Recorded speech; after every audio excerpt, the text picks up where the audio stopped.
ಪಟ್ಟಣಂ ಕಾಪಂತೂ ಏನ್ ಚೆನ್ನಾಗಿತ್ತು. ನಾನು ಕಲ್ಪ ಕಳಿಸ್ದೆ, ಪದ್ಮ ಕಳಿಸ್ದೆ, ಎಲ್ರು ಓದಿ ಪಟ್ಟಣಂ ಕಾಪ್ ಬರ್ತಾರೆ. ಅದ್ ತುಂಬಾ ಚೆನ್ನಾಗಿತ್ತು.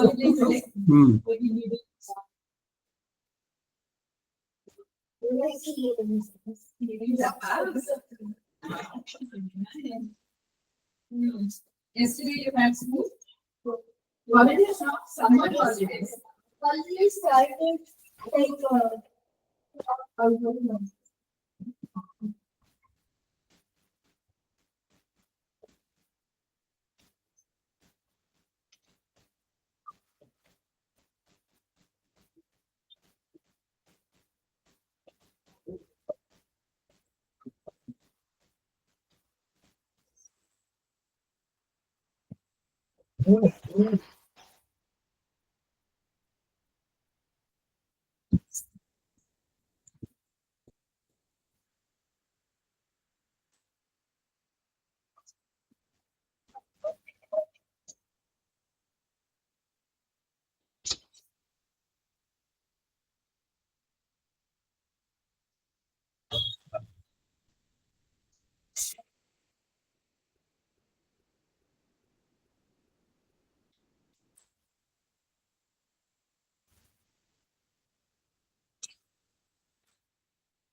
ನಮಸ್ಕಾರ.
अस्मद्गुरुभ्यो नमः अस्मत्परमगुरुभ्यो नमः अस्मत्सर्वगुरुभ्यो नमः श्रीमते रामानुजाय नमः श्रीमान् वेङ्कटनाथार्यः कवितार्किककेसरी वेदान्ताचार्यवद्भ्यो मे सन्निधत्तां सदा हृदि गुरुभ्यः तद्गुरुभ्यश्च नमो वाग्मदीमहे प्रीमहे च तत्राद्यो दम्पती जगदाम्पति स्वशेषभूतेन मया स्वीयैः सर्वपरिच्छदैः विधातं प्रीतमात्मानं श्रीमान् प्रकृते स्वयं शुक्लाम्बरधरं विष्णुं शशिवर्णं चतुर्भुजं प्रसन्नवदनं ध्यायेत् सर्वविघ्नोपशान्तये यस्य द्विरदवक्त्राद्याः पारिषद्याः परशतं विघ्नं सततं विश्वक्सेनं तमाश्रये दिव्याकारं सरोजाक्षं शङ्खचक्रगदाधरं मुकुन्दध्वारनिलयं विश्वक्सेनोपास्महे रामानुजदयापात्रं ज्ञानवैराग्यभूषणं श्रीमद्वेङ्कटनाथार्यं वन्दे वेदान्तदेशिकम् लक्ष्मीनाथसमारम्भां नाथयामनमध्यमाम् अस्मदाचार्यवर्यन्तां वन्दे गुरुपरम्पराम्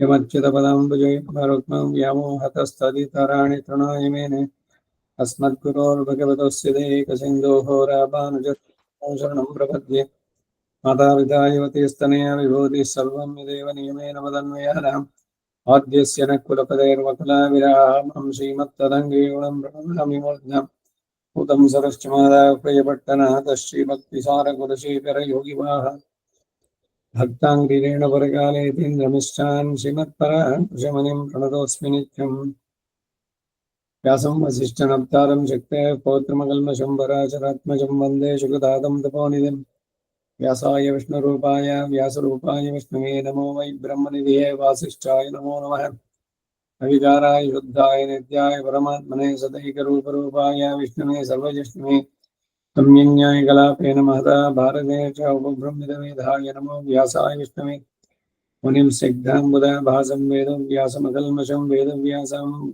सरस्वत्या वासं व्याहासं नमाम्यहम् अचतुर्वदनो ब्रह्मादिबाहुरपरोहरिः अपाललोचनः शम्भुः भगवान् बादरायणः कृष्णं कमलभद्राक्षं पुण्यश्रवणकीर्तनं वासुदेवं जगद्योनिं नौमि नारायणं हरिं कृष्णाय यादवेन्द्राय ज्ञानभद्राय योगिने नाथाय रुक्मिणीशाय नमो वेदान्तवेदिने सारथ्यमर्जुनस्याजो कुर्वन् गीतामृतं ददौ लोकत्रयोपकाराय तस्मै कृष्णात्मने नमः सर्वोपनिषदो गावो दुग्धा गोपालनन्दः पार्थो वत्सस्वतीर्भोक्ता दुग्धं गीतामृतं माते मनलिन्मोचनं पुंसां जलस्नानं दिने दिने सकृद्गीतां भजे स्नानं संसारमनमोचनं गीतासु गीता कर्तव्या कमन्यै शास्त्रविस्तरैः या स्वयं पद्मनाभस्य मुखपद्माद्विनिसृताः सर्वशास्त्रमयी गीता सर्वदेवमयो हरिः सर्वतीर्थमयी गंगा सर्वधर्ममयो मनः यस्मिन् प्रसाद सुमके कवयो विधेते शास्त्राणि शास्त्रयेन् महिमाश्रयाणि कृष्णेन तेन यदय स्वयमेव गीतम् शास्त्रस्य तस्य सदृशं किमस्ति शास्त्रम् भीष्मद्रोणतटा जयद्रथजला गान्धार नीलोत्पला शल्यग्राहवती कृपेण वैनि कर्णेन वेलाकुला अश्वत्थाम विकर्णघोरमकरा दुर्योधनवर्तिनि सोत्तीर्णः कलपण्डवैरणदे कैवर्तके केशवे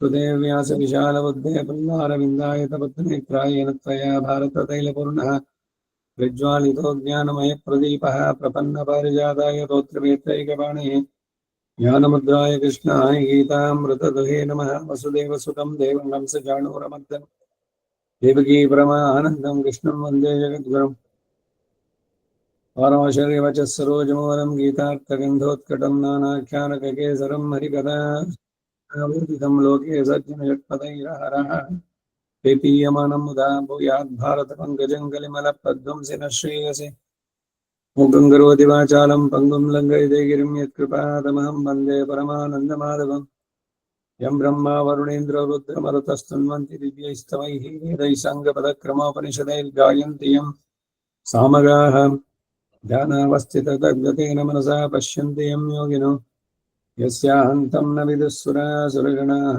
देवाय तस्मै नमः पार्थाय प्रतिबोधितां भगवता नारायणेन स्वयं व्यासेन ग्रथितां पुराणमुनिना मध्ये महाभारतम् अद्वैतामृतवर्षिणीं भगवतीम् अष्टादशाध्यायिनीम् अम्ब त्वामनुसन्धदामि भगवद्गीते भवद्वेषिणीम् अष्टमहिषी समेता श्रीकृष्णाय परब्रह्मणे नमः। अथ श्रीमद्भगवद्गीतायाम् उपनिषत्सु ब्रह्मविद्यायां योगशास्त्रे श्रीकृष्णार्जुनसंवादे विभूतियोगनाम दशमोऽध्याये नवमः श्लोकः। मच्चित्ता मद्गतप्राणा बोधयन्तः परस्परं कथयन्तश्च मां नित्यं तुष्यन्ति च रमन्ति च। ಅವತಾರಿಕೆಯನ್ನ ಕಳೆದ ವಾರ ನೋಡಿದ್ವಿ. ಪುಟ 1225.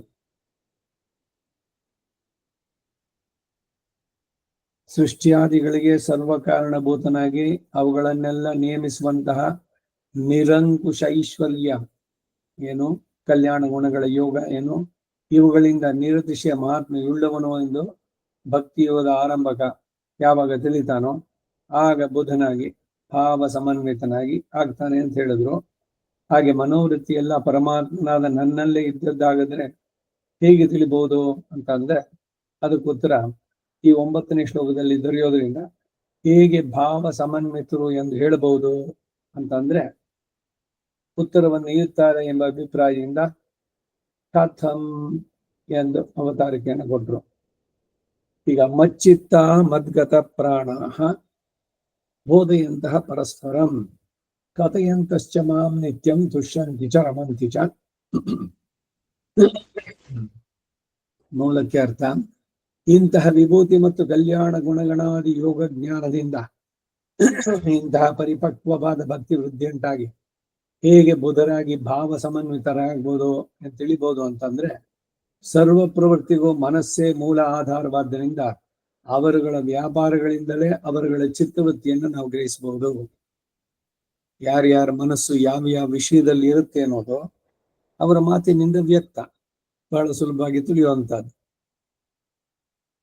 ಮನ ಏವ ಮನುಷ್ಯಾಣ ಕಾರಣಂ ಬಂಧ ಮೋಕ್ಷಯೋ ಅಂತ ಹೇಳಿದ್ದು. ಬಂಧನಕ್ಕೂ ಮನಸ್ಸೇ ಕಾರಣ, ಮೋಕ್ಷಕ್ಕೂ ಮನಸ್ಸೇ ಕಾರಣ. ಯಾಕೆಂದ್ರೆ ಎಲ್ಲವೂ ಕೂಡ ಮನಸ್ಸಿಂದನೇ ಆಗುತ್ತೆ. ಯಾವುದರಲ್ಲಿ ಅವನ ಮನಸ್ಸು ಇಟ್ಟು ನಡೆಸ್ತಾನೋ ಅದು. ಮನಸ್ಸಿಲ್ಲದೆ ನಡೆಸುವಂತ ಕೆಲಸಗಳು ಗೊತ್ತಾಗುತ್ತೆ ನಮ್ಗೆ. ಏನೋ ಸುಮ್ಮನೆ ಮಾಡ್ತಾ ಇದ್ದಾರೆ, ಲೋಕದಲ್ಲಿ ಏನೋ ಒಂದು ಹೆಸರು ಬೇಕು ಅದಕ್ಕಾಗಿ. ನಿಜವಾಗ್ಲೂ ಅದ್ರಲ್ಲಿ ಮನಸ್ಸಿದೆಯೋ? ಈಗ ಆಫೀಸ್ ಕೆಲಸ ಬಾಯಿ ಬಿಟ್ಟು ಹೇಳಿದ್ದಾರೆ, ಏನೋ ಸಂಬಳ ತಗೊಳ್ತೀವಿ, ಏನೋ ಒಂದು ಮಾಡ್ಬೇಕು, ಮಾಡಿ ಬಿಸಾಕೋದು. ಮನಸ್ಸಿದೆಯೋ? ಏನೋ ಕರ್ಮ ನಡೆಸ್ಬೇಕು. ಮನೆಯಲ್ಲಿ ಅಡಿಗೆ ಕೆಲಸ, ಅದು ಏನು ಹೆಣ್ಣಾಗಿ ಹುಟ್ಟು ಬಂದ್ವೋ, ಪಾರತ್ರೆ ಮೊಸರು ತಿಕ್ಕೋದು, ಕುಕ್ಕರ್ ಜೋಡಿಸು, ಬರೀ ಇದೇ ಆಯ್ತು ನಮ್ ಕತೆ. ಬಹಳ ಬೇಸರದಿಂದ ಅದನ್ನ ನಡೆಸೋದು, ಅದನ್ನೇ ಉತ್ಸಾಹದಿಂದ ನಾನು ಭಗವಂತನಿಗೆ ಮಾಡ್ತಾ ಇದ್ದೀನಿ, ಅಂತಂದಾಗ ಅಲ್ಲಿ ಮಾಡ್ಬೇಕಾದ್ರೆ ಮಾಡೋ ಕೆಲಸ ಇಬ್ರು ಮಾಡೋದು ಅದೇನೆ. ಇಬ್ರು ಅಡಿಗೆ ಕೆಲಸ ಮಾಡೋದೇ, ಅವರು ಅಡಿಗೆ ಕೆಲಸ ಮಾಡೋದು. ಅವ್ರ ಕರ್ಮ ಅಂತ ಅನ್ಕೊಂಡು ಮಾಡೋದಕ್ಕೂ ಇದನ್ನ ಭಗವಂತನಿಗೆ ನಾನು ಮಾಡ್ತಾ ಇದ್ದೀನಿ ಅಂತ ಪ್ರೀತಿಯಿಂದ ಮಾಡೋದಕ್ಕೂ ಬಹಳಷ್ಟು ವ್ಯತ್ಯಾಸಗಳು. ಇದು ಎಷ್ಟು ಮಟ್ಟಿಗೆ ಅಂತಂದ್ರೆ ಬರೀ ಅವ್ರಿಗೆ ಅಷ್ಟೇ ಅಲ್ಲ, ಮಾಡಿ ಬಡಿಸ್ತಿರಲ್ಲ ಆ ಅನ್ನದ ಮೇಲೂ ಇದು ಎಫೆಕ್ಟ್ ಇರುವಂತದ್ದು. ಅದಕ್ಕೆ ಕೋಪದಿಂದನೋ ವಿಷಾದದಿಂದನೋ ಯಾರಿಗೂ ಬಡಿಸೋಕೆ ಹೋಗ್ಬೇಡಿ ಅಂತ.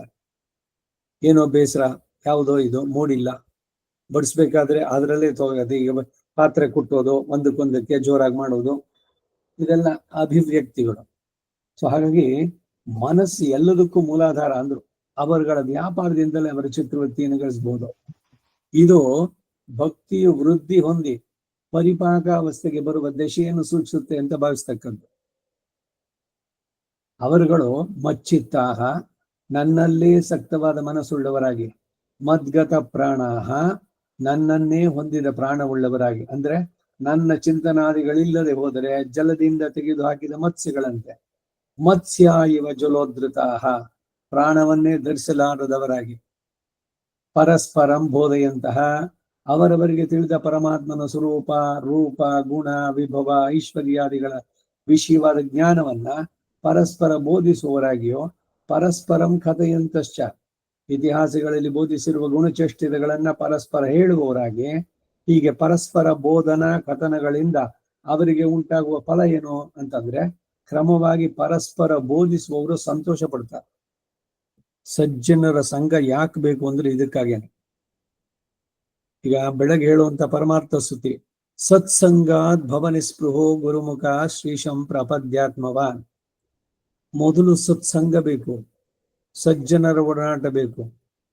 ಸರ್ವಜ್ಞ ವಚನ ಹೇಳ್ತಾರೆ, ಸಜ್ಜನರ ಸಂಘವದು ಹೆಜ್ಜೇನು ಸವಿದಂತೆ, ದುರ್ಜನರ ಸಂಘವದು ಬಚ್ಚಲಿನ ರೊಚ್ಚಿನಂತಿಹುದೋ ಅಂತಾರೆ.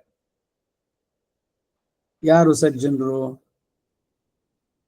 ಆತ್ಮ ಪ್ರಶಂಸೆನೋ ಇಲ್ಲ ಪರನಿಂದೆನೋ ಮಾಡದೆ ಭಗವಂತನ ಕಡೆ ಮಾತಾಡ್ತಾರಲ್ಲ, ಅಂತವರು ಸಜ್ಜನರು. ನನ್ ಬಿಟ್ರಿಲ್ಲ ಬಿಡಿ, ನೀವು ಪರವಾಗಿಲ್ಲ, ನನ್ನ ಮಟ್ಟಕ್ಕಿಲ್ಲ ನೀವು, ಆದ್ರೂ ಪರವಾಗಿಲ್ಲ ನೀವು. ಆದ್ರೆ ಅವ್ರಿದಾರೆ ನೋಡಿ, ಏನು ಇಟ್ಕೊಂಡಿಲ್ಲ ರೀ, ಒಂದು ಚೂರು ಆಚರಣೆನೇ ಇಲ್ಲ. ಆಚಾರ ಏನು ಒಂದ್ ಸ್ವಲ್ಪನವ್ರು ಬೇಡವೆ. ಇವ್ರು ಸಿಕ್ಕಿದ ತಕ್ಷಣ ಅವ್ರ ಮೇಲೆ ಕಾಮೆಂಟ್ ಶುರು. ಆಮೇಲೆ ಏನು, ಅವ್ರು ಯಾರು ನಿಮ್ಗೆ ಹೇಳಿದ್ರು, ಅವ್ರು ಹೋಗ್ಬಿಟ್ಟು ನಿಮ್ ಬಗ್ಗೆ ಅವ್ರು ಹಿಂಗಂದ್ರು ಅಂತ ಹೇಳೋದು, ಇವ್ರಿಗೆ ತಂದಾಕೋದು.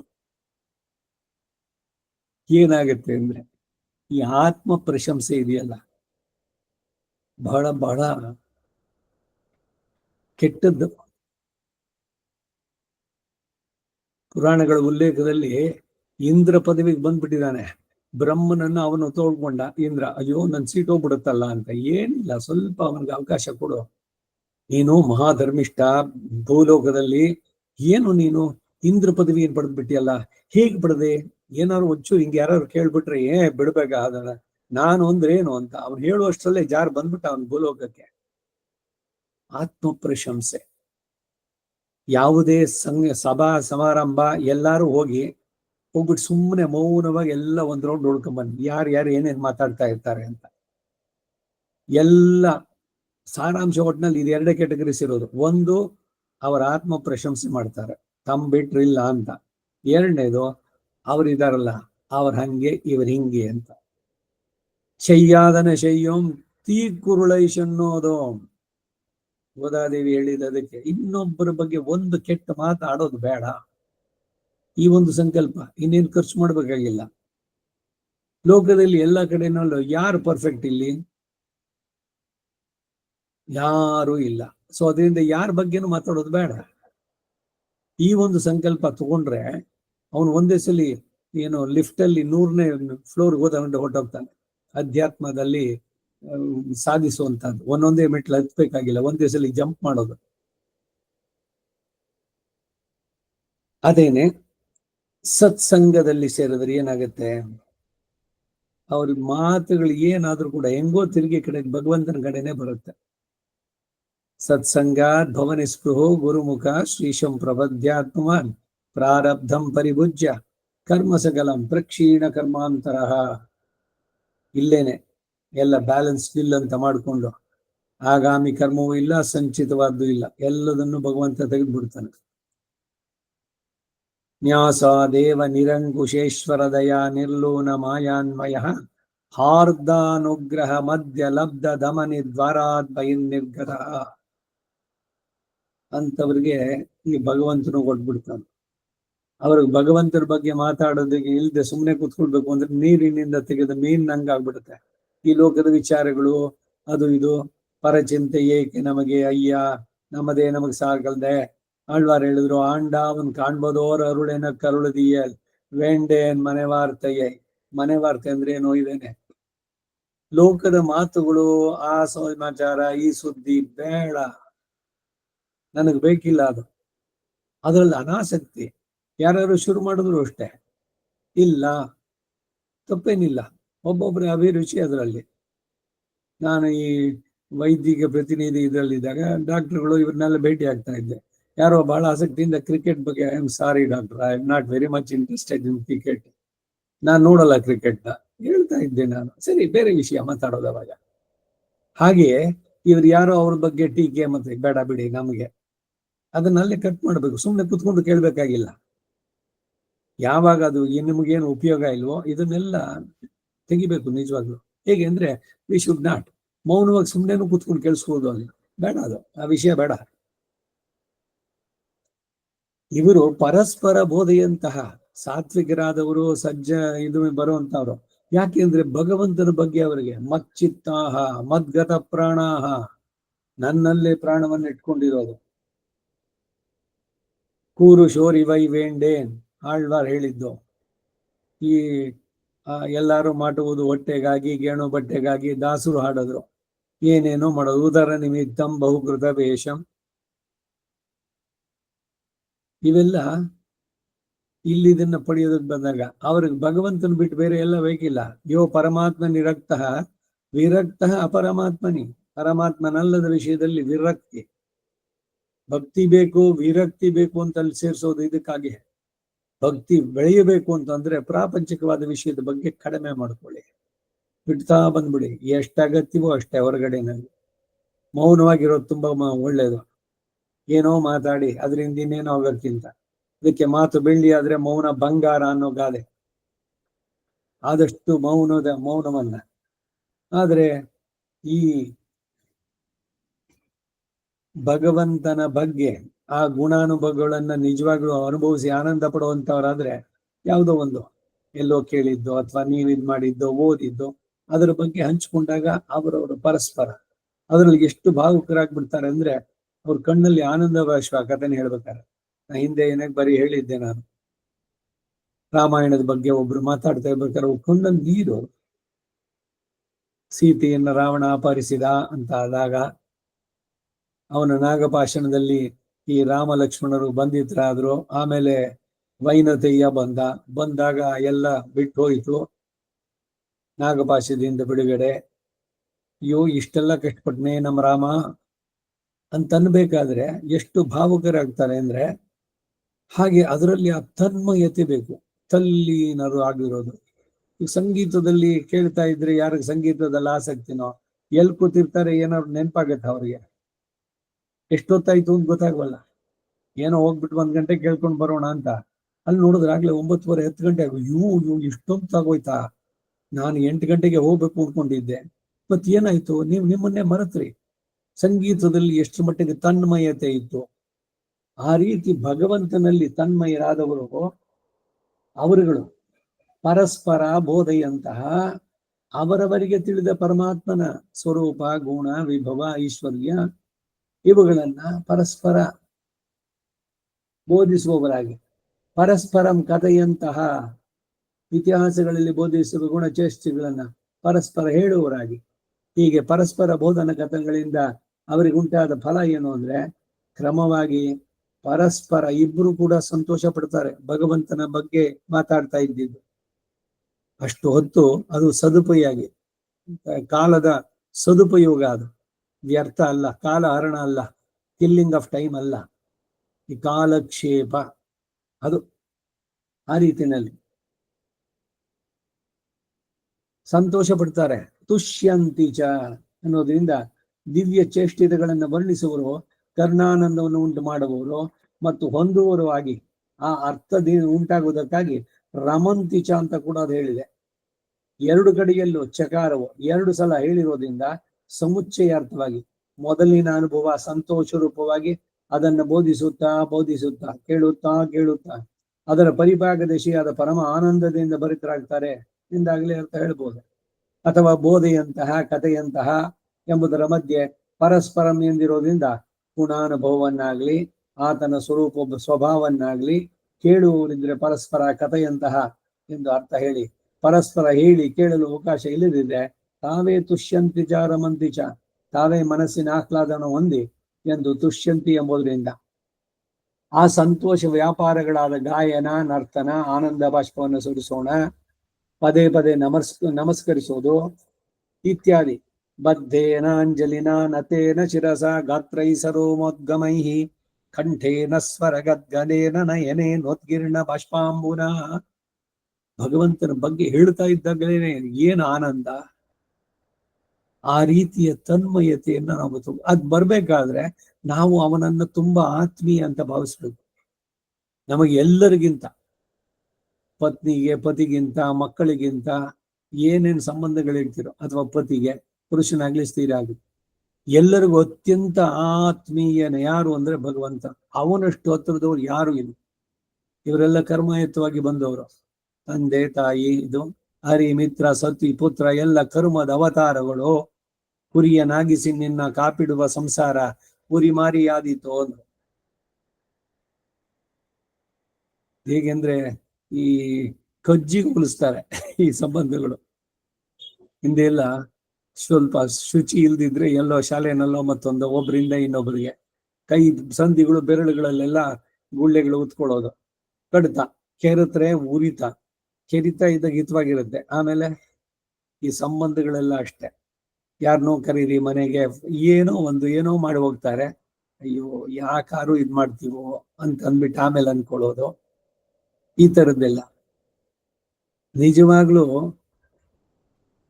ಯಾರು ನಮಗೆ ಆತ್ಮೀಯರು ಅಂದ್ರೆ ಭಗವಂತನ ಬಗ್ಗೆ ಗುಣ ಕಥನ ಮಾಡ್ತಾರಲ್ಲ ಅದು ಬಿಟ್ಟು ಬಂದಿದ ತಕ್ಷಣ ಶುರು ಯಾರೋ ಬಂಧುಗಳಲ್ಲಿ ನಿಮಗೂ ಅವ್ರಿಗೂ ಇಬ್ರು ಬಂಧುಗಳು, ಅವ್ರು ಹಂಗ್ ಮಾಡಿದ್ರು ಇವ್ರು ಹಿಂಗ್ ಮಾಡಿದ್ರು, ಒಬ್ಬರ ಮೇಲೆ ಇನ್ನೊಬ್ಬರ ಮೇಲನ್ನ ಕೀಳ್ ಮಾಡ್ಬಿಟ್ಟು ಇವರಿಬ್ರು ಹತ್ರ ಆಗ್ತಾರೆ ಅಂತ. ಯಾರೂ ಆಗೋದಿಲ್ಲ ಕಡೆಗೆ.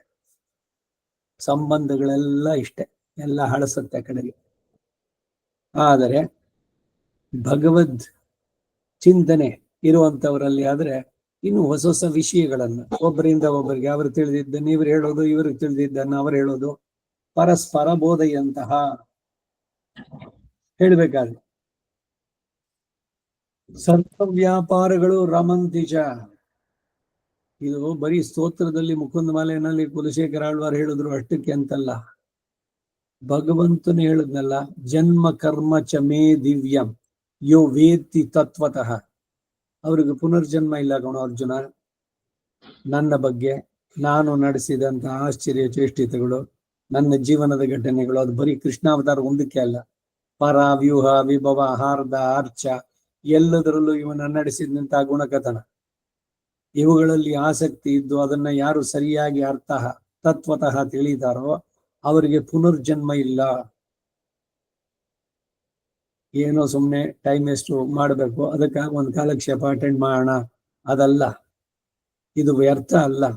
ನಾವು ಸಮಯ ಏನು ಈ ಕಾಲಕ್ಷೇಪದಲ್ಲಿ ಸದ್ವಿನಿಯೋಗ ಆಗುತ್ತೋ ಇದು ನಮ್ಮ ಪ್ರಬಲತರ ಪ್ರಾಚೀನ ಕರ್ಮಗಳ ಪರಿಹಾರ.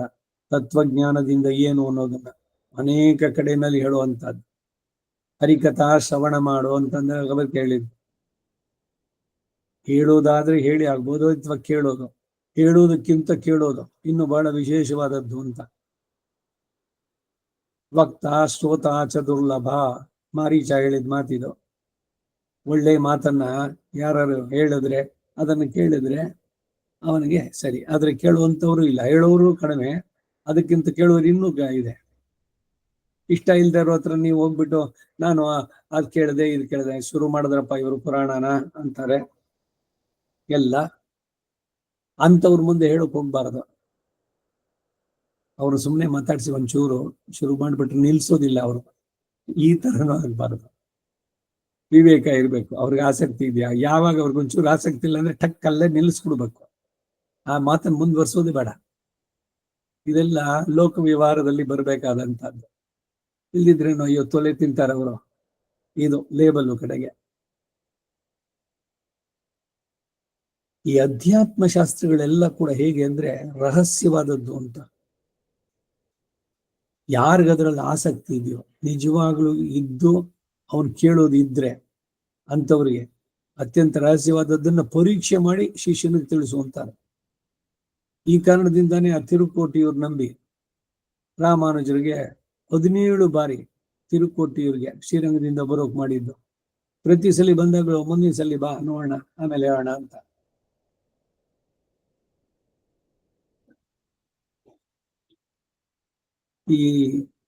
ಈ ರೀತಿ ಅನುಭವ ನನಗೂ ಕೂಡ. ಈಗ ಯಾರೋ ಏನೋ ಬೇರೆ ಬೇರೆ ಕೆಲಸಗಳು ಅದು ಇದು ಇಟ್ಕೊಂಡು ಜೊತೆಗೆ ಪೌರೋಹಿತ್ಯ ಕೂಡ ಕಾರ್ಡ್ ಬೇರೆ ಮಾಡಿಸ್ಕೊಂಡಿದ್ದಾರೆ ವಾದ್ಯಾರ ಅಂತ. ಮಾಮ ಅದೊಂದು ದಿವಸ ಹೇಳ್ಬಿಡಿ, ನಾನು ಶನಿವಾರ ಬರ್ತೀನಿ, ಎಲ್ಲದನ್ನೂ ಒಂದ್ ದಿವಸದಲ್ಲಿ ಅವ್ರಿಗೆಲ್ಲ ಪೂರ ಹೇಳ್ಕೊಟ್ಬಿಡ್ಬೇಕು. ಆಮೇಲೆ ಏನು ಅಂದ್ರೆ ಒಂದ್ ದಿವಸದಲ್ಲಿ ಅವರು ಪರ್ಫೆಕ್ಟ್ ಆಗ್ಬಿಟ್ರು, ನಾನು ಇಂಥವ್ರ ಹತ್ರ ಕಲಿತೆ ಅಂತ. ಅಷ್ಟು ಸುಲಭನೂ ಇಲ್ಲ. ಮಂತ್ರಗಳನ್ನು ಹೇಳ್ಬೇಕಾದ್ರೂ ಅಷ್ಟೆ, ಸುಮ್ಮನೆ ಏನೋ ಇದು ಮಾಡ್ಕೊಂಡ್ ಬಂದ್ಬಿಡೋದು, ನನಗೆ ಆ ಉಪದೇಶ ಮಾಡಿ ಇದು ಉಪದೇಶ ಮಾಡಿ ಅಂತ. ಹಿಂದೆ ಇಲ್ಲ ಮುಂದೆ ಇಲ್ಲ. ಏನೋ ಪುಸ್ತಕ ಎಲ್ಲಿದೆ, ಅದು ಯಾವ ಬುಕ್ನಲ್ಲಿದೆ, ಮಾಡ್ತೀನಿ ನಾನು ಎಲ್ಲ. ಅವರವರೇ ಶುರು ಮಾಡಿದ್ರು. ಅಗ್ನಿಮುಖ ಆಪಸ್ತಂಭ ಇದ್ರದ್ದು, ಅದಕ್ಕೆ ಮೊದಲು ಏಕಾಗ್ನಿ ಕಾಂಡ ವೇದ ಪೂರ ಕಲಿಬೇಕು. ಒಂದಷ್ಟು ದಿವಸ ಗುರುಗಳ ಜೊತೆನಲ್ಲಿ ಇರಬೇಕು, ಹೇಗ್ ಮಾಡೋದು ಅನ್ನೋದನ್ನ ತಿಳಿಬೇಕು. ಅವನು ಪರ್ಫೆಕ್ಟ್ ಅಂದ್ಮೇಲೆ ಆ ಗುರು ಪರ್ಮಿಷನ್ ಕೊಟ್ಟ ಮೇಲೆ ಇವ್ರು ಶುರು ಮಾಡ್ಬೇಕು. ಏನಾಗ್ತಾ ಇದೆ ಈಗ, ಬ್ರಾಹ್ಮಣಾರ್ಥಕ್ಕೆ ಹೋಗೋದು 2 ದಿವಸ, ಆಮೇಲೆ 3ನೇ ದಿವಸ ದರ್ಬ ಹಿಡ್ಕೊಂಡು ನಾನೇ ಮಾಡಿಸ್ತೀನಿ. ಏನದು, ಅಯ್ಯೋ ಸಿಂಪಲ್ಲು. ಯಾಕೆ ಮಾಡ್ತಿದ್ದಾರೆ, ಹೇಗೆ ಮಾಡ್ತಿದ್ದಾರೆ ಏನೂ ಇಲ್ಲ. ಆ ಅಗ್ರ ಇಡೋದು ಪೂರ್ವಾಗ್ರವಾಗಿ ಇಡೋದನ್ನೇ ಉಲ್ಟಾ ಇಟ್ಬಿಡೋದು, ಪಶ್ಚಿಮಾಗ್ರವಾಗಿ. ಉತ್ತರ ನದರ ಅನ್ಕತ್ವ ಅದು ಇಲ್ಲ. ಬ್ರಾಹ್ಮಣನ ಕೂರಿಸ್ಬಿಟ್ಟು ಗಾಯತ್ರಿ ಮಂತ್ರವನ್ನ ಅಪ್ರದಕ್ಷಿಣ ಇದೆ ಧಿಯೋ ಯೋನ ಅಪ್ರಚೋದಯಾದೆ ಏನ್ ಅವ್ರದೇ ವ್ಯಾಖ್ಯಾನಗಳು. ಈ ರೀತಿ ಆಗ್ಬಿಟ್ರೆ ಮಾಡ್ಸೋಕ್ ಆಸಕ್ತಿ, ತುಂಬಾ ಸಂತೋಷ, ಕಲೀಲಿ. ಇದೇನ್ ಯಾರ್ದು ಕಾಪಿ ರೈಟ್ ಅಲ್ಲ, ಎಲ್ಲ ಹಕ್ಕುಗಳು ಅವ್ರಿಗೆ ಸೇರಿದೆ. ಯಾವುದು ಈ ಸ್ಮೃತಿ ಇದು ಇದ್ರದ್ದೆಲ್ಲ ಯಾರ ಹತ್ರನಾರು ತಿಳಿದವ್ರ ಹತ್ರ ಸರಿಯಾಗಿ ಹೋಗಿ ಅದನ್ನ ಚೆನ್ನಾಗಿ ತಿಳಿದು ಕಾನ್ಫಿಡೆಂಟ್ ಆಗಿ ಏನ್ ತಪ್ಪಾದ್ರದಕ್ಕೆ ಏನ್ ಪ್ರಾಯಶ್ಚಿತ್ತಗಳು ಎಲ್ಲ ತಿಳಿದು ಮಾಡ್ಬೇಕು. ಆದ್ರೆ ಬೇರೆಯವ್ರ ಹತ್ರ ಕೇಳಿದ್ರೆ ನಾನು ಕಡಿಮೆ ಆಗ್ಬಿಡ್ತೀನಿ, ಅವಾಗ ನಾನು ಪಂಡಿತ, ನಾನೇ ಅನ್ಕೊಂಡ್ಬಿಟ್ಟಿದ್ದೀನಿ. ಈ ತರದ ಜನ ಬಂದಾಗ ಇವರಿಗೆಲ್ಲ ಹೇಳ್ಬೇಕಾ, ತಾಳದಿರು ಗುರುತನವ, ಬೀಳಿಸದಿರೋ ನಿನ್ನ ನೆರಳ ಇತರರ ಮೇಲೆ. ಅಧ್ಯಾತ್ಮ ಅತ್ಯಂತ ರಹಸ್ಯವಾದದ್ದು ಅನ್ನೋದು ಈ ಕಾರಣದಿಂದ. ಅನಾಸಕ್ತರಿಗೆ, ಅಸೂಯ ಪರರಿಗೆ ಇಂಥವ್ರಿಗೆ ಹೇಳಬಾರದು ಅಂತ ಭಗವಂತನೇ ಹೇಳ್ತೇನೆ. ಉಪದೇಶಂತಿದೆ ಜ್ಞಾನಂ ಜ್ಞಾನಿನಃ ತತ್ವದರ್ಶಿನಃ. ಗುರು ಉಪಸೇವೆಯನ್ನ ಮಾಡಿ ಅವನ ಜೊತೆ ಇದ್ದು ಆ ರೀತಿ ನಿಜವಾದ ಆಸಕ್ತಿ ಇದ್ರೆ ಅಂಥವ್ರಿಗೆ ಮಾತ್ರ ಉಪದೇಶ ಮಾಡ್ಬೇಕು. ಇಲ್ದಿದ್ರೆ ಕೂಡುದು ಅಂತಾನೆ ಇದೆ, ಇದು ಹೇಳೋ ಪ್ರೊಸೀಜರ್ನಲ್ಲೇ ಬರುವಂತದ್ದು. ನ್ಯಾಸ ವಿಂಶತಿ ದೇಶಿಕರದು, ಅದರಲ್ಲಿ ಶಿಷ್ಯನ ಲಕ್ಷಣಗಳು, ಗುರುವಿನ ಲಕ್ಷಣಗಳು ಎಲ್ಲ ಬಹಳ ವಿಶೇಷವಾಗಿ ತಿಳಿಸಿದೆ. ಗುರುವಿನ ಸೇವೆಯನ್ನ ಮಾಡಿ ಸಿದ್ಧನಾಗಿ ಪ್ರಶ್ನಾಕಾಲ ಯಾವಾಗ ಅದನ್ನ ಇನ್ನೂ ವೆಯ್ಟ್ ಮಾಡಬೇಕು ಸಹನೆಯಿಂದ. ಅವರು ಬಂದಿತ್ತಂದ್ರೆ ಎಲ್ಲ ಹೇಳ್ತಾ ಹೋದ್ರೆ ಎಷ್ಟು ದೊಡ್ಡದಾಗುತ್ತೆ. ಈ ಸತ್ಯಕಾಮ ಜಾಬಾಲಿ ಇದ್ನಲ್ಲ, ಅವನ ಹತ್ರಕ್ಕೆ ಒಬ್ಬ ಬಂದ, ಉಪಕೋಸಲ ಅಂತ ಕಾಣಿಸುತ್ತೆ. ಅವನು ಬಂದ್ಬಿಟ್ಟು ನನಗೆ ಬ್ರಹ್ಮವಿದ್ಯೆಯನ್ನು ತಿಳಿಸುವಂದ. ನೀನು ಬ್ರಹ್ಮವಿದ್ಯೆ ತಿಳಿಸ್ಬೇಕಾ, ನೀನ್ ನನ್ನಲ್ಲಿ ಗುರು ಸೇವೆ ಮಾಡುವ 1 ವರ್ಷ, ಆಮೇಲೆ ನನಗೆ ಗೊತ್ತಿದ್ರೆ ನಾನು ಹೇಳ್ತೀನಿ. ನೀವು 1 ವರ್ಷ ಇವ್ರಿಗೆ ಸೇವೆ ಮಾಡ್ಬಿಟ್ಟು ಅವ್ನು ನಂಗೆ ಗೊತ್ತಿಲ್ಲ ಅಂತಂದ್ರೆ ಅವನು ನಿಜವಾಗ್ಲು ಬ್ರಹ್ಮವಿತ್ ಆಗಿದಾನೋ? ಗುರುನ ಆರಿಸ್ಕೊಳ್ಬೇಕಾದ್ರೆ ಶಿಷ್ಯನು ಕೂಡ ಗುರುನ್ ಪರೀಕ್ಷೆ ಮಾಡೋದು ತಪ್ಪಿಲ್ಲ. ಈಗ ಜ್ಯೋತಿಷ್ಯದ ಬಗ್ಗೆ ಆಗ್ಲಿ, ವೈದ್ಯರ ಬಗ್ಗೆ ಆಗ್ಲಿ, ಎಲ್ಲರೂ ಸುಮ್ಮನೆ ಬೋರ್ಡ್ ಹಾಕೊಂಡಿದ್ದಾರೆ ಅಂತ ನುಗ್ಗೋದೆ. ಎಲ್ಲ ಸ್ವಲ್ಪ ವಿಚಾರಿಸಿ ಸಾಧಕ ಬಾಧಕ ಎಲ್ಲ ನೋಡೋಕೆ, ಯಾವುದೋ ಆಪರೇಷನ್ ಸೆಕೆಂಡ್ ಒಪಿನಿಯನ್ ತಗೊಂಡು ತಪ್ಪಲ್ಲ. ನಾನು ಹೇಳಿದ್ದೆ ಆಪರೇಷನ್ಗೆಲ್ಲ ಮಾಡ್ಬಿಟ್ಟಿದ್ದೆ ನಾನು, ಇವ್ರು ಇನ್ಯಾರನ್ನೋ ಕೇಳ್ಕೊಂಬಂದ್ರು ಅಂತ ಅಂದ್ಬಿಟ್ಟು ಅವ್ರು ಕೇಳಿದ್ರೆ ಅವ್ರು ನಿಜವಾದ ಸರಿಯಾದ ವೈದ್ಯರಲ್ಲ. ಎಲ್ಲ ರೀತಿನಲ್ಲೂ ಅವ್ರಿಗೂ ಸಮರ್ಪಕವಾಗಿ ಆಗಿ ಇನ್ನೊಂದ್ಸಲಿ ಕೇಳಿ ಕನ್ಫರ್ಮ್ ಮಾಡಿಕೊಂಡು ಮಾಡಿದ್ರೆ ಹಾಗೆ ಆರಿಸ್ಕೊಂಡ ಮೇಲೆ ಅವ್ರೇನು ಹೇಳಿದಾರೋ ಅದರಲ್ಲಿ ಶ್ರದ್ಧೆಯಿಂದ ನಡೆಸ್ಬೇಕು. ಬರೀ ಸಂದೇಹ ಬೇಡ, ಇವ್ರು ಹಿಂಗೆ ಹೇಳ್ತಾರೆ ಅವ್ರು ಹೆಂಗೆ ಹೇಳ್ತಾರೆ, ಈ ಕಡೆಗೆ ಇದು ಇಲ್ಲ ಅದು ಇಲ್ಲ, ಇದನ್ನು ಮಾಡಲಿಲ್ಲ ಅದನ್ನು ಮಾಡಲಿಲ್ಲ. ಈ ಕೆಲವರೆಲ್ಲ ನಾವು ಸ್ವಯಮಾಚಾರ್ಯ ಇದ್ರು ಬಂದವರು, ಸ್ವಯಮಾಚಾರ್ಯರು ಅಂದ್ರೆ ಬೇರೆಯವ್ರನ್ನ ಆಶ್ರಯಿಸಬಾರದು ಅಂತೆಲ್ಲರೂ ಇದೆಯಾ? ಇಲ್ಲ, ನಾವು ಯಾವ ಮಟ್ಟಕ್ಕೂ ಸೇರಿಲ್ಲ. ಸರಿ ಹೋಗ್ಲಿ, ನಿಮ್ಮವ್ರು ಯಾರು ಇದ್ದಾರೋ? ಅಲ್ಲಿ ಯಾರೂ ಇಲ್ಲ, ಇಲ್ಲೂ ಇಲ್ಲ, ನೀವು ಬೇರೆದಕ್ಕೆ ಸೇರೋದಿಲ್ಲ, ಮತ್ತೆ ನಿಮ್ ಗತಿ ಏನು? ಇಲ್ಲ ಸ್ವತಃ ನೀವೇ ಎಲ್ಲವನ್ನು ತಿಳಿದು ಆ ಜ್ಞಾನ ಇದೆ ಆಗತ್ತೋ? ಗುರುಮುಖ ಮನದ ಇತ್ಯಪ್ರಾಹ ವೇದಾನ ಶೇಷಾನ್, ಅದು ಅವ್ರಿಗೆ ಮಾತ್ರ ಸಾಧ್ಯ. ಅದರಿಂದ ಈ ಸ್ವಯಮಾಚಾರ್ಯರು ಅಂತ ಕೂತ್ಕೋಬಾರ್ದು. ಆಗಿತ್ತು ಹಿಂದಿನ ಇದ್ರಲ್ಲಿ ಇತ್ತು, ಈಗ ಯಾರು ಪರಂಪರೆಯಲ್ಲಿ ಇಲ್ಲ ಅಂದ್ರೆ ಯಾವ್ದನ್ನ ಆಶ್ರಯಿಸಿ, ಪರಕಾಲ್ ಮಠವೋ ಅಹೋಬಲ್ ಮಠವೋ ಆಂಡವನ್ನು ಯಾರ ಹತ್ರ ಮಾಡ್ಕೊಂಡ್ರು ಏನು ಯುದ್ಧ ಅದು ಹೆಚ್ಚು ಇದು ಕಡಿಮೆ ಅನ್ನೋದೇನಿಲ್ಲ. ಎಲ್ರೂ ರಾಮಾನುಜರಿಂದ ನೇಮಿಸಲ್ಪಟ್ಟವರು. 72 ಜನ ಸಿಂಹಾಸನಾಧೀಶ್ವರರು ಅಂತ ರಾಮಾನುಜರು ಮಾಡಿದ್ದು.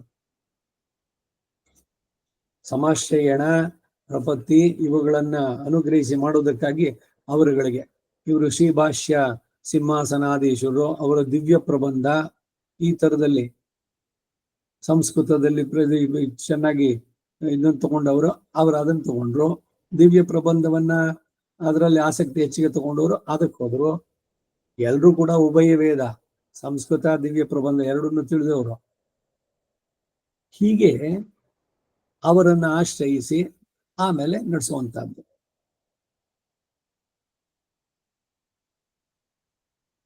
ತುಷ್ಯಂತಿ ಚ ರಮಂತಿ ಚ ಅಂತ ಹೇಳಿದ ಅವಸ್ಥೆ ಉಳ್ಳವರಾಗ್ತಾರೆ. ಭಾವ ಸಮನ್ವಿತ್ವ ಉಂಟಾದದಕ್ಕೆ ಏನು ಗುರುತು ಅಂದ್ರೆ ಮಚ್ಚಿತ್ತರಾಗಿ ಮದ್ಗತ ಪ್ರಾಣರಾಗೋದೇನೆ. ಉಪಾಸಕನಿಗೆ ಉಂಟಾಗುವ ಆನಂದದ ಪರಿವಾಹ. ತಿರು ಕಂಡೇನ್ ಪೊನ್ಮೇನಿ ಕಂಡೇನ್ ತೊಂಡೀರ್ ವಾಡುಂ ವಹೈ ಅರಿಂದೇನ್ ಅಂತಾರೆ ತಿರುಮಂಗಿ ಆಳ್ವಾರ್. ಏನು ಉದ್ಗಾರ ಅದು? ಬಾಳಿನ ಸಾರ್ಥಕತೆ, ಹೇಗೆ ಬಾಳಬೇಕು ಮನುಷ್ಯ ಜನ್ಮದ ಸಾರ್ಥಕತೆ ಅನ್ನೋದನ್ನ ನಾನು ಕಂಡುಕೊಂಡೆ ಅಂತ. ನಾರಾಯಣ ಎನ್ನುಂ ನಾಮಂ ಅಲ್ಲಿ ಆರಂಭ ಮಾಡ್ಬೇಕಾದ್ರೂ ಇದರಲ್ಲೆಲ್ಲ ತಿಳಿಸಿ ಹೇಳುವಂತಹದ್ದು. ಉಪಾಸಕನಿಗೆ ಉಂಟಾಗುವ ಆನಂದದ ಪರಿವಾಹ, ಮದ್ಗತ ಪ್ರಾಣರಾಗೋದೆ ಈ ರೀತಿ ಪರಿಣಿಸುತ್ತೆ ಎಂಬುದು ಭಾವ. ಭಜನ ಸುಖವು ವಿಫಲವಾದದ್ದು ಅಂತ ದೇಶಿಗರು ಕೊಂಡಾಡ್ತಾರೆ. ತೆಲುಗುನಲ್ಲಿ ಕೀರ್ತನೆಗಳು ಕೂಡ ಇದೆ, ಭಜನ ಸುಖ. ಶ್ರುತಿಗಳು ಹಾಗೆ ಬೋಧಿಸುತ್ತೆ. ಇಂತಹ ಭಜನಾನಂದವನ್ನು ಹೊಂದಿದವರಿಗೆ ಸಂಸಾರ ಕ್ಲೇಶಗಳು, ಕುಚೇಲರಿಗೆ ದಾರಿದ್ರ್ಯಾದಿ ಕ್ಲೇಶಗಳು ಬಾಧಿಸದೇ ಇದ್ದ ತೆರೆದಿ.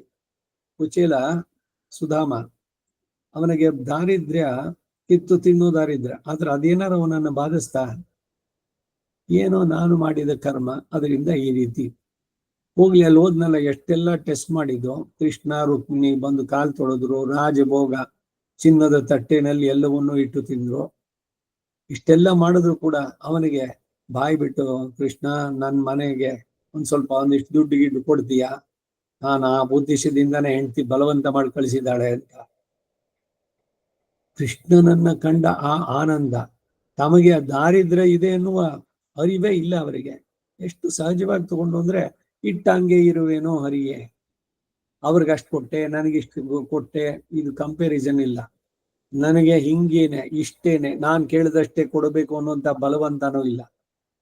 ಏನೇ ನಡೆಯುತ್ತೋ ಅದೆಲ್ಲ ನಿನ್ನ ಸಂಕಲ್ಪದಿಂದ, ನಿನ್ನ ಕೃಪೆ ಹೊಂದಿದ್ದು ಸಾಕು. ಯದ್ಯದ್ ಭವ್ಯಂ ಭವತು ಭಗವಾನ್ ಪೂರ್ವಕರ್ಮಾನುರೂಪಂ.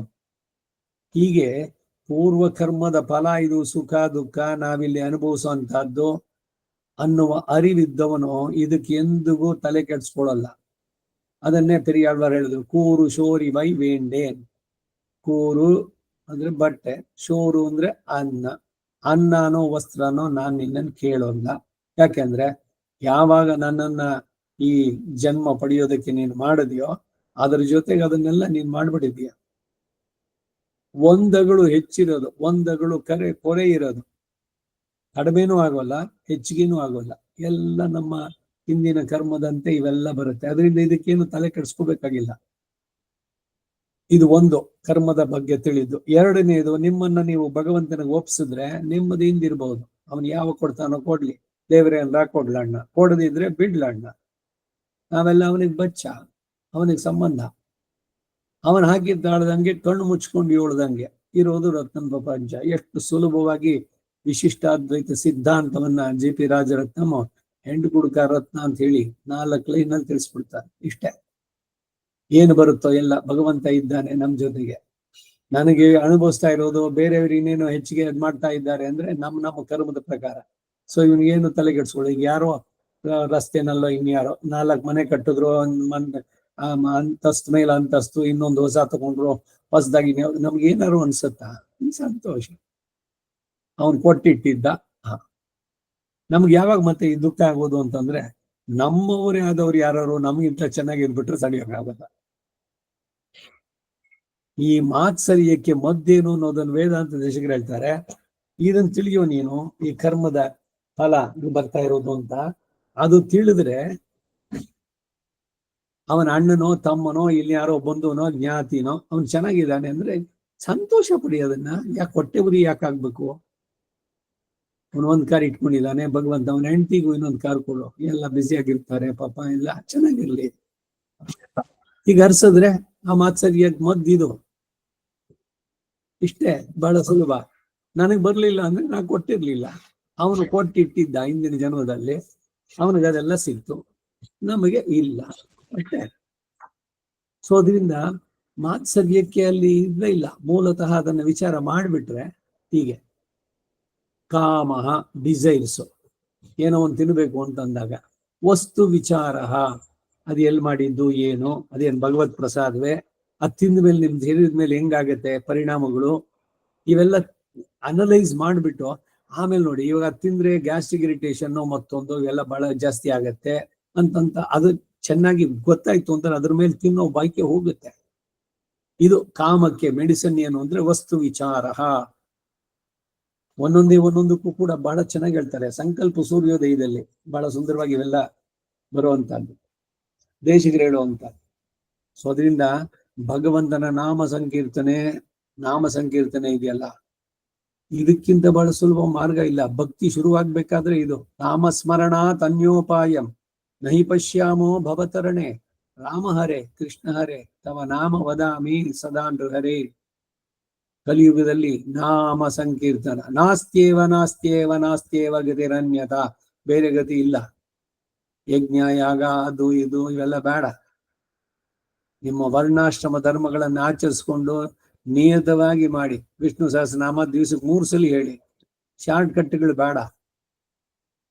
ಪಾರ್ವತಿ ಹೇಳಿದ್ಲು ಕೇನೋಪಾಯನ ಲಗುನ ವಿಷ್ಣು ನಾಮ ಸಹಸ್ರಕಂ. ಸರಿ, ಈಶ್ವರ ಹೇಳ್ದ ಶ್ರೀರಾಮ ರಾಮ ರಾಮ ಅಂದ್ಬಿಟ್ರೆ ಆಯ್ತು. 3 ಸಲ ರಾಮ ರಾಮ ರಾಮ. ನಮಗ್ ಮಾತ್ರ 1000 ಹೆಸರು ಹೇಳಿದ್ರೆ ಏನ್ ಫಲ ಬರುತ್ತೋ ಅಷ್ಟು ಬೇಕು. ನಮ್ ಪ್ರಯತ್ನ ಮಾತ್ರ ಇಷ್ಟೇ. ಇನ್ನೂ ಮೊಟಕ್ ಮಾಡಕ್ಕಾಗತ್ತಾ? ಹೋಗ್ಲಿ, ಆ ಶ್ರೀರಾಮ ರಾಮ ರಾಮೇತಿ ಯಾಕೆ 3 ಸಲ ಹೇಳ್ತೀರಿ? 3 ಸವನಗಳು, ಪ್ರಾತಃ ಸವನ, ಮಾಧ್ಯಂದಿನ ಸವನ, ಸಾಯಂ ಸವನ. ವಿಷ್ಣು ಸಹಸ್ರನಾಮ ಹೇಳೋಕ್ ಬೇಸರ ಆಗ್ಬಾರ್ದು. ಹೇಳೋಣ, ಮತ್ತೆ ಮತ್ತೆ ಹೇಳೋಣ, ಹೇಳ್ತಾನೇ ಇರೋಣ.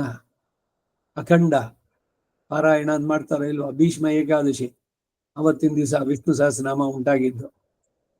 ಧರ್ಮ ದಿನ 6 ಪ್ರಶ್ನೆಗೆ ಉತ್ತರ ರೂಪದಲ್ಲಿ ಸಾಕ್ಷಾತ್ ಭಗವಂತನ ಸಾನ್ನಿಧ್ಯದಲ್ಲಿ ಭೀಷ್ಮ ಧರ್ಮರಾಜನಿಗೆ ಹೇಳಿದ್ದೀವಿ.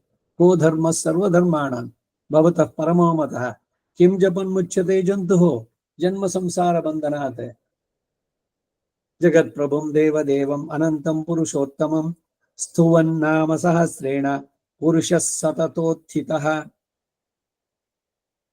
ಇದು ನನ್ನ ಮತ ಅಂತ ಬಹಳ ಸ್ಪಷ್ಟವಾಗಿ ಹೇಳಿ ಭಗವಂತನ ಸಹಸ್ರ ನಾಮಗಳು. ಮಧ್ವ ಭಾಷೆ ಇದೆ, ಶಂಕರ ಭಾಷೆ ಇದೆ, ರಾಮಾನುಜರ ಭಾಗ್ಯ, ಪರಾಶರ ಭಟ್ಟರ ಶ್ರೀ ಭಗವದ್ ಗುಣದರ್ಪಣ, ಭಗವಂತನ ಗುಣಗಳಿಗೆ ಹಿಡಿದ ಕನ್ನಡಿ ಅದು ನಾಮ ಸಂಕೀರ್ತನೆ. ಇದರಲ್ಲಿ ಏನು ಅಂದ್ರೆ ಕೆಲವೆಲ್ಲ ಈಗ ಬೇರೆ ಬೇರೆ, ಈಗ ಇಸ್ಕಾನು ಮತ್ತೊಂದು, ನೀವೇನು ಮಾಡಬೇಡಿ, ಸದಾ ಕೃಷ್ಣ ಕೃಷ್ಣ ಅಂತಿದ್ದು ಬಿಡಿ. ಇಲ್ಲ, ಸರಿ ಅಲ್ಲ ಅದು. ಬರೀ ನಾಮ ಸಂಕೀರ್ತನೆ ಅಂದ್ರೆ ಇಲ್ಲಿ ಸಂಪ್ರದಾಯದಲ್ಲಿ ಏನ್ ಹೇಳುದು ಅಂದ್ರೆ ನಿತ್ಯ ನೈಮಿತ್ತಿಕವನ್ನ ಬಿಡೋ ಹಂಗಿಲ್ಲ ಯಾರು. ಅವರು ಆಚರಿಸಿ ತೋರಿಸಿದ್ದು ರಾಮಾನುಜ 120ನೇ ವರ್ಷದಲ್ಲಿ ಅವರು ಸಂಧ್ಯಾವನ್ನೇ ಬಿಟ್ಟಿರ್ಲಿಲ್ಲ. ಇಲ್ದಿದ್ರೆ ಆ ಮಾತನ್ನೆಲ್ಲ ಶ್ರೀಭಾಷ್ಯದಲ್ಲಿ ಬರೆಯೋಲ್ಲ. ಇದಕ್ಕಿನ್ನೂ ಎಷ್ಟು ಮಟ್ಟಿಗೆ ಅಂತಂದ್ರೆ ಭಾಷ್ಯಂತು ಪರರಂಜನಂ ಅಂತ ಹೇಳಿ ಒಟ್ಟಿಗೆ ಅದನ್ನೇ ತೆಗೆದು ಗುಡಿಸಿ ಬಿಸಾಕ್ದಂಗೆ ಬೇರೆಯವ್ರನ್ನ ರಂಜಿಸೋಕ್ ಬರೆದ್ರು ಇವೆಲ್ಲ ಬೇಕಿಲ್ಲ ಅಂತ. ಎಂತ ವಿಕೃತವಾದಂತಹ ವ್ಯಾಖ್ಯಾನಗಳು ಮಾಡ್ತಾರೆ ಬೇರೆ ಬೇರೆ ಇದರಲ್ಲಿ ಅಂದ್ರೆ ಸಂಪ್ರದಾಯಗಳಲ್ಲಿ. ಈಗ ನೀವು ಆಚಾರ್ಯರ ಕೈಂಕರ್ಯದಲ್ಲಿದ್ರೆ ಈ ನಿತ್ಯ ನೈಮಿತ್ತಿಕಗಳೆಲ್ಲ ಬಿಟ್ರು ಪರವಾಗಿಲ್ಲ.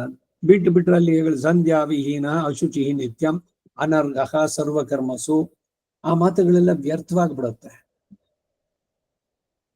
ಇದನ್ನ ಮೂಲತಃ ಏನಿದೆಯೋ ಅದನ್ನ ಮಾಡ್ಬೇಕು, ಅದ್ರ ಜೊತೆಗೆ ಅದನ್ನ ಸೇರಿಸ್ಕೊಳ್ಳಿ. ಹಾಗೆ ಇವೆಲ್ಲ ಈಗ ಸಾಮಾನ್ಯವಾಗಿ ಸಂಧ್ಯಾ ವಂದನೆ ಆದ್ಮೇಲೆ ವಿಷ್ಣು ಸಹಸ್ರನಾಮ ಎಲ್ಲ ಯೂಶುವಲ್ ಆಗಿ ಹೇಳ್ತಾ ಇದ್ದಿದ್ದು ಹಾಗೆ. ವಿಷ್ಣು ಸಹಸ್ರನಾಮ ಹೇಳಿದ್ಮೇಲೆ ಸಂಪುಟೀಕರಣ, ಲಕ್ಷ್ಮಿಯನ್ನು ಕುರಿತು ಒಂದು ಸ್ತೋತ್ರ, ಚತುಶ್ಲೋಕಿನೋ ಅಷ್ಟಶ್ಲೋಕಿನೋ ಶ್ರೀ ಗುಣರತ್ನ ಕೋಶವೋ ಶ್ರೀಸ್ತುತಿ ಭೂಸ್ತುತಿ ನೀಳ ಎಷ್ಟು ಇದೆ, ಒಂದೇ ಎರಡೇ. ಇವೆಲ್ಲ ಬಿಟ್ಬಿಟ್ಟು ಸೌಂದರ್ಯ ಲಹರಿ, ಲಲಿತಾ ಸಹಸ್ರನಾಮ, ಇನ್ನೊಂದು ಮತ್ತೊಂದು ಯಾವ್ಯಾವ್ದು ಅವ್ರದ್ದೆಲ್ಲ ನಾನು ಕಡಿಮೆ ಮಾಡ್ತಾ ಅಂತ ಹೇಳ್ತಾ ಇಲ್ಲ. ಅದು ಅವ್ರಿಗೆ ಅವ್ರ ಸಂಪ್ರದಾಯದವ್ರು ಮಾಡ್ಕೊಳ್ಳಿ, ನಮಗೆ ಯಾಕೆ ಬೇಕದು? ನಮ್ದು ಮಹಾಲಕ್ಷ್ಮಿ ಸಹಸ್ರನಾಮ ಇಲ್ವೇ? ಭಗವಂತಂದೇ ಬೇರೆ ಬೇರೆ 16 ಸಹಸ್ರನಾಮಗಳಿದೆ. ಗೋಪಾಲ ಸಹಸ್ರನಾಮ, ವರಾಹ ಸಹಸ್ರನಾಮ, ವಾಮನ ಸಹಸ್ರನಾಮ, ಪರಶುರಾಮ ಸಹಸ್ರನಾಮ, ಶ್ರೀರಾಮನ್ ಸಹಸ್ರನಾಮ. ಈ ಬಾಲದಲ್ಲಿ ರಂಗಾಚಾರ ಹಾಕಿದ್ರಲ್ಲಿ ಇತ್ತದು. ಇವೆಲ್ಲ ಇತ್ತೀಚೆಗೆ ಬಂದಿದ್ದಲ್ಲ, ಬಹಳ ಹಿಂದೆನೆ 1830s ಏನೋ ಆ ಸಂದರ್ಭದಲ್ಲೇನೆ ಸಹಸ್ರನಾಮಗಳನ್ನೇ ಸೇರಿಸಿ ಸ್ತೋತ್ರ ಸಂಗ್ರಹನೋ ಏನೋ ಹೆಸರಿಟ್ಟು 2 ವಾಲ್ಯೂಮ್ನಲ್ಲಿ ತೆಲುಗುನಲ್ಲಿ ಎಷ್ಟು ಸಹಸ್ರನಾಮಗಳನ್ನು ಸಂಗ್ರಹಿಸಿದ್ರು ಗೊತ್ತಾ? ದಿವಸಕ್ಕೊಂದೊಂದು ನಾಮ ಸಂಕೀರ್ತನೆ ಪೂರಕವಾಗತ್ತೆ ಅಂತ ಇಲ್ಲೆಲ್ಲ ಹೇಳ್ತಾ ಇದೆ. ಅದಕ್ಕಾಗಿ ಇಷ್ಟೆಲ್ಲ ಇಂತಹ ಭಜನ ಆನಂದವನ್ನು ಹೊಂದಿದವರೆಗೆ ಸಂಸಾರ ಕ್ಲೇಶಗಳು, ಈ ಕುಚೇಲನಿಗೆ ಹೇಗೆ ದಾರಿ ದಾದ ಕ್ಲೇಶಗಳು ಬಾಧಿಸ್ಲೇ ಇಲ್ವೋ, ಅವರ ಮನಸ್ಸಿನ ಸ್ಥಿತಿ ಹೇಗಿತ್ತು? ಹಣಕ್ಕಾಗಿಯೋ ದುಡ್ಡಿಗಾಗ ಹೋಗಿದ್ದು ಅವ್ರು ಕೇಳಿದ್ದು, ಅವ್ರು ಕೇಳಿದೇನೆ ಇವನ್ ಕೊಟ್ನಲ್ಲ. ಕುಚೇಲರು ಕೇಳದೆ ಇದ್ರು ಕೂಡ ಅವರು ವಾಪಸ್ ಬರುವ ಹೊತ್ತಿಗೆ ಅವರಿದ್ದಿದ್ದು ಒಂದು ಗುಡಿಸಲು ಜಾಗದಲ್ಲಿ ದೊಡ್ಡ ಅರಮನೆ, ಕೈಗೊಬ್ಬ ಕಾಳಿಗೊಬ್ಬ ಆಳುಗಳು, ಮಕ್ಕಳಿಗೆ ಯಥೇಚ್ಛವಾಗಿ ವಸ್ತ್ರ ಆಹಾರ ಎಲ್ಲವೂ ಕೂಡ. ಇವರು ಸಂದೇಹ, ಈ ರಸ್ತೆನಲ್ಲಿ ಇತ್ತಲ್ಲ ನನ್ನ ಮನೆ ಅಂತ, ಹಿಂಗಿಂದ ಹಾಗೆ ಆಗಿಂದ ಹೀಗೆ ಬಂದು ಹೋಗಿ ಮಾಡ್ತಾ ಇದ್ರು. ಕಡೆಗೆ ಒಳಗಿಂದ ಪತ್ನಿ ಬನ್ರಿ ಇದೇ ನಮ್ಮನೆ, ಎಲ್ಲ ಕೃಷ್ಣ ಕೊಟ್ಟಿದ್ದಾನೆ ನೋಡಿ ಅಂತ. ಅವನು ಮನಸ್ಸು ಮಾಡಿದ್ರೆ ಏನನ್ನು ಕೊಡಕ್ಕಾಗಲ್ಲ. ಆದ್ರೆ ಕುಚೇಲರಿಗೆ ಇದು ಬೇಕಿತ್ತು. ಅವರಿಗೆ ಆ ಬಾಲ್ಯದ ಇದು ಮೊದಲಿಂದನೂ ಕೂಡ ಭಗವಂತನನ್ನ ಪರಬ್ರಹ್ಮ ಅಂತ ಕಂಡು ಅವನ ಆನಂದ ಅವನ ಜೊತೆನಲ್ಲಿ ಇದ್ದಿದ್ದು, ಆ ಆನಂದದಲ್ಲಿ ಇದ್ರು ಅವರು. ಅವರಿಗೆ ಬಾಧಿಸ್ಲೇ ಇಲ್ಲ ದಾರಿದ್ರ್ಯ ಕ್ಲೇಶಗಳು. ಹಾಗೆ ಸ್ವಲ್ಪವೂ ಬಾಧಿಸೋದಿಲ್ಲ ಅಂತವರಿಗೆ ಇದೇ ಭೂವೈಕುಂಠ. ಇರುಪಿಡಂ ವೈಹುಂಡಂ ವೇಂಗಡಂ, ಇದು ಸುಖ ಇದು ದುಃಖ ಎಂಬ ವಿವೇಚನೆಯೇ ಇರುವುದಿಲ್ಲ. ಸದಾ ಧಿಯಾ ರಮಂತೆ ಅಂತ ಹೇಳಿರೋ ಹಾಗೆ ಧೀರರಾಗಿ ಆನಂದದಲ್ಲಿರ್ತಾರೆ ಎಂಬ ಭಾವ. ಇಲ್ಲಿ ನಿತ್ಯಂ ಎಂದಿರುವುದು ಮೂಲದಲ್ಲಿರುವ ಪದವು ತುಷ್ಯಂತಿ ರಮಂತಿ ಎರಡಕ್ಕೂ ಕೂಡ ಅನ್ವಯ. ನಿತ್ಯಂ ತುಷ್ಯಂತಿ ಚ ನಿತ್ಯಂ ರಮಂತಿ ಚ. ಸಂಸ್ಕೃತಿಯಲ್ಲಿರುವ ಸರ್ವ ಕ್ಲೇಶಗಳ ನಿವೃತ್ತಿಯಿಂದ ಮೋಕ್ಷ ಪ್ರಾಪ್ತಿಗೆ ಭಕ್ತಿಯೋಗ ನಿಷ್ಪತ್ತಿ ದ್ವಾರ ಪರಬ್ರಹ್ಮ ಸಾಕ್ಷಾತ್ಕಾರವೇ ಸರ್ವೋತ್ಕೃಷ್ಟ ಭೇಷಜ ಔಷಧ ಇದು ಎಂದು ಅಂತಹ ಭಕ್ತಿಯೋಗದಲ್ಲಿ ಪ್ರವೇಶ ಇರುವವನ ವ್ಯಾಪಾರಗಳು ಬಹು ರಮಣೀಯವಾದದ್ದು ಅಂತ ಹೇಳುವಂತಹ ಕುಂತಿಯ ವಾಕ್ಯ ಇಲ್ಲಿ ಅನುಸಂಧೇಯ. ನೋಡಿ, ಕುಂತಿಯ ಮಾತನ್ನು ಕೋಟ್ ಮಾಡ್ತಾ ಇದ್ದಾರೆ. ಶೃಣ್ವಂತಿ ಗಾಯಂತಿ ಗೃಣಂತಿ ಅಭೀಕ್ಷ್ಣಶಃ ಸ್ಮರಂತಿ ನಂದಂತಿ ತವೇಹಿತಂ ಜನಾಃ ತಯೇವ ಪಶ್ಯಂತಚಿರೇಣ ತಾವಕಂ ಭವ ಪ್ರವಾಹೋ ಪರಮಂ ಪದಾಂಬುಜಂ. ಭಾಗವತದಲ್ಲಿ 1:8-36 ಯಾವ ಭಕ್ತಿ ಜನರು ತವೇಹಿತಂ ನಿನ್ನ ದಿವ್ಯ ಚೇಷ್ಟಿತಗಳನ್ನ ಶೃಣ್ವಂತಿ ವಕ್ತೃವಿನಿಂದ ಕೇಳ್ತಾರೋ, ಯಾರು ಹೇಳ್ತಾ ಇದ್ದಾರೋ ಅದನ್ನ ಶ್ರದ್ಧೆಯಿಂದ ಪ್ರೀತಿಯಿಂದ ಕೇಳಿಸ್ಕೊಳ್ತಾರೋ, ಗೃಣಂತಿ ಶ್ರೋತೃವಿನ ಸಾನ್ನಿಧ್ಯದಲ್ಲಿ ಉಪದೇಶಿಸ್ತಾರೋ, ಇದು ಬೋಧೆಯಂತ ಪರಸ್ಪರಂ ಕಥೆಯಂತಶ್ಚ ಅನ್ನೋದಕ್ಕೆ ತೋರುವ ಅರ್ಥ. ಯಾರು ಇಲ್ಲದ ಸಂದರ್ಭದಲ್ಲಿ ತಾವೇ ನಿನ್ನ ದಿವ್ಯ ಚೇಷ್ಟಿತಗಳನ್ನು ಗಾಯನ ಮಾಡ್ತಾರೋ, ತಮ್ಮನ್ನು ತಾವು ಮರೆತು ಬರ್ತಾರೆ, ಇನ್ಯಾರೋ ಇರಬೇಕು ಅವಾಗ ಹೇಳೋದು ಅಂತಲ್ಲ, ಸ್ಮರಿಸ್ತಾರೋ, ಸಂತೋಷ ಪಡ್ತಾರೋ. ಈ ಸಂದರ್ಭದಲ್ಲಿ ಒಂದು ಭಾವಗೀತೆ ನೆನಪಾಗತ್ತೆ. ಎದೆ ತುಂಬಿ ಹಾಡಿದೆನು ಅಂದು ನಾನು, ಮನವಿಟ್ಟು ಕೇಳಿದಿರಿ ಅಲ್ಲಿ ನೀವು. ನೀವೆಲ್ಲ ಹಾಡನ್ನು ಕೇಳಲಿ ಅಂತ ನಾನು ಹಾಡ್ತಾ ಇಲ್ಲ, ಹಾಡುವುದು ನನಗೆ ಕರ್ಮಾಂತರಲ್ಲಿ. ಹಾಡದೆ ಇರೋಕ್ ಆಗೋಲ್ಲ ನನಗೆ, ನೀವು ಕೇಳ್ತೀರೋ ಬಿಡ್ತೀರೋ. ಆ ರೀತಿ ಭಗವಂತನ ಸಾನ್ನಿಧ್ಯ, ಅವನನ್ನ ಕೊಂಡಾಡೋದ್ರಲ್ಲಿ ಆ ಆನಂದ, ಅದರಲ್ಲಿ ಆ ತನ್ಮಯತೆ.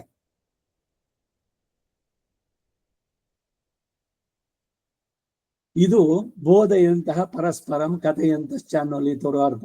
ಯಾರು ಇಲ್ಲದ ಸಂದರ್ಭದಲ್ಲಿ ತಾನೇ ನಿನ್ನ ದಿವ್ಯ ಚೇಷ್ಟಿತಗಳನ್ನ ಗಾಯನ ಮಾಡ್ತಾರೋ, ಸ್ಮರಿಸ್ತಾರೋ, ಸಂತೋಷ ಪಡ್ತಾರೋ. ನಂದಂತಿಚ ಎಂಬುದರಿಂದ ತುಷ್ಯಂತಿಚ ರಮಂತಿಚ ಎಂಬಲ್ಲಿ ಅಲ್ಲಿರುವಂತಹ ಅರ್ಥಗಳು ಸೂಚಿತ.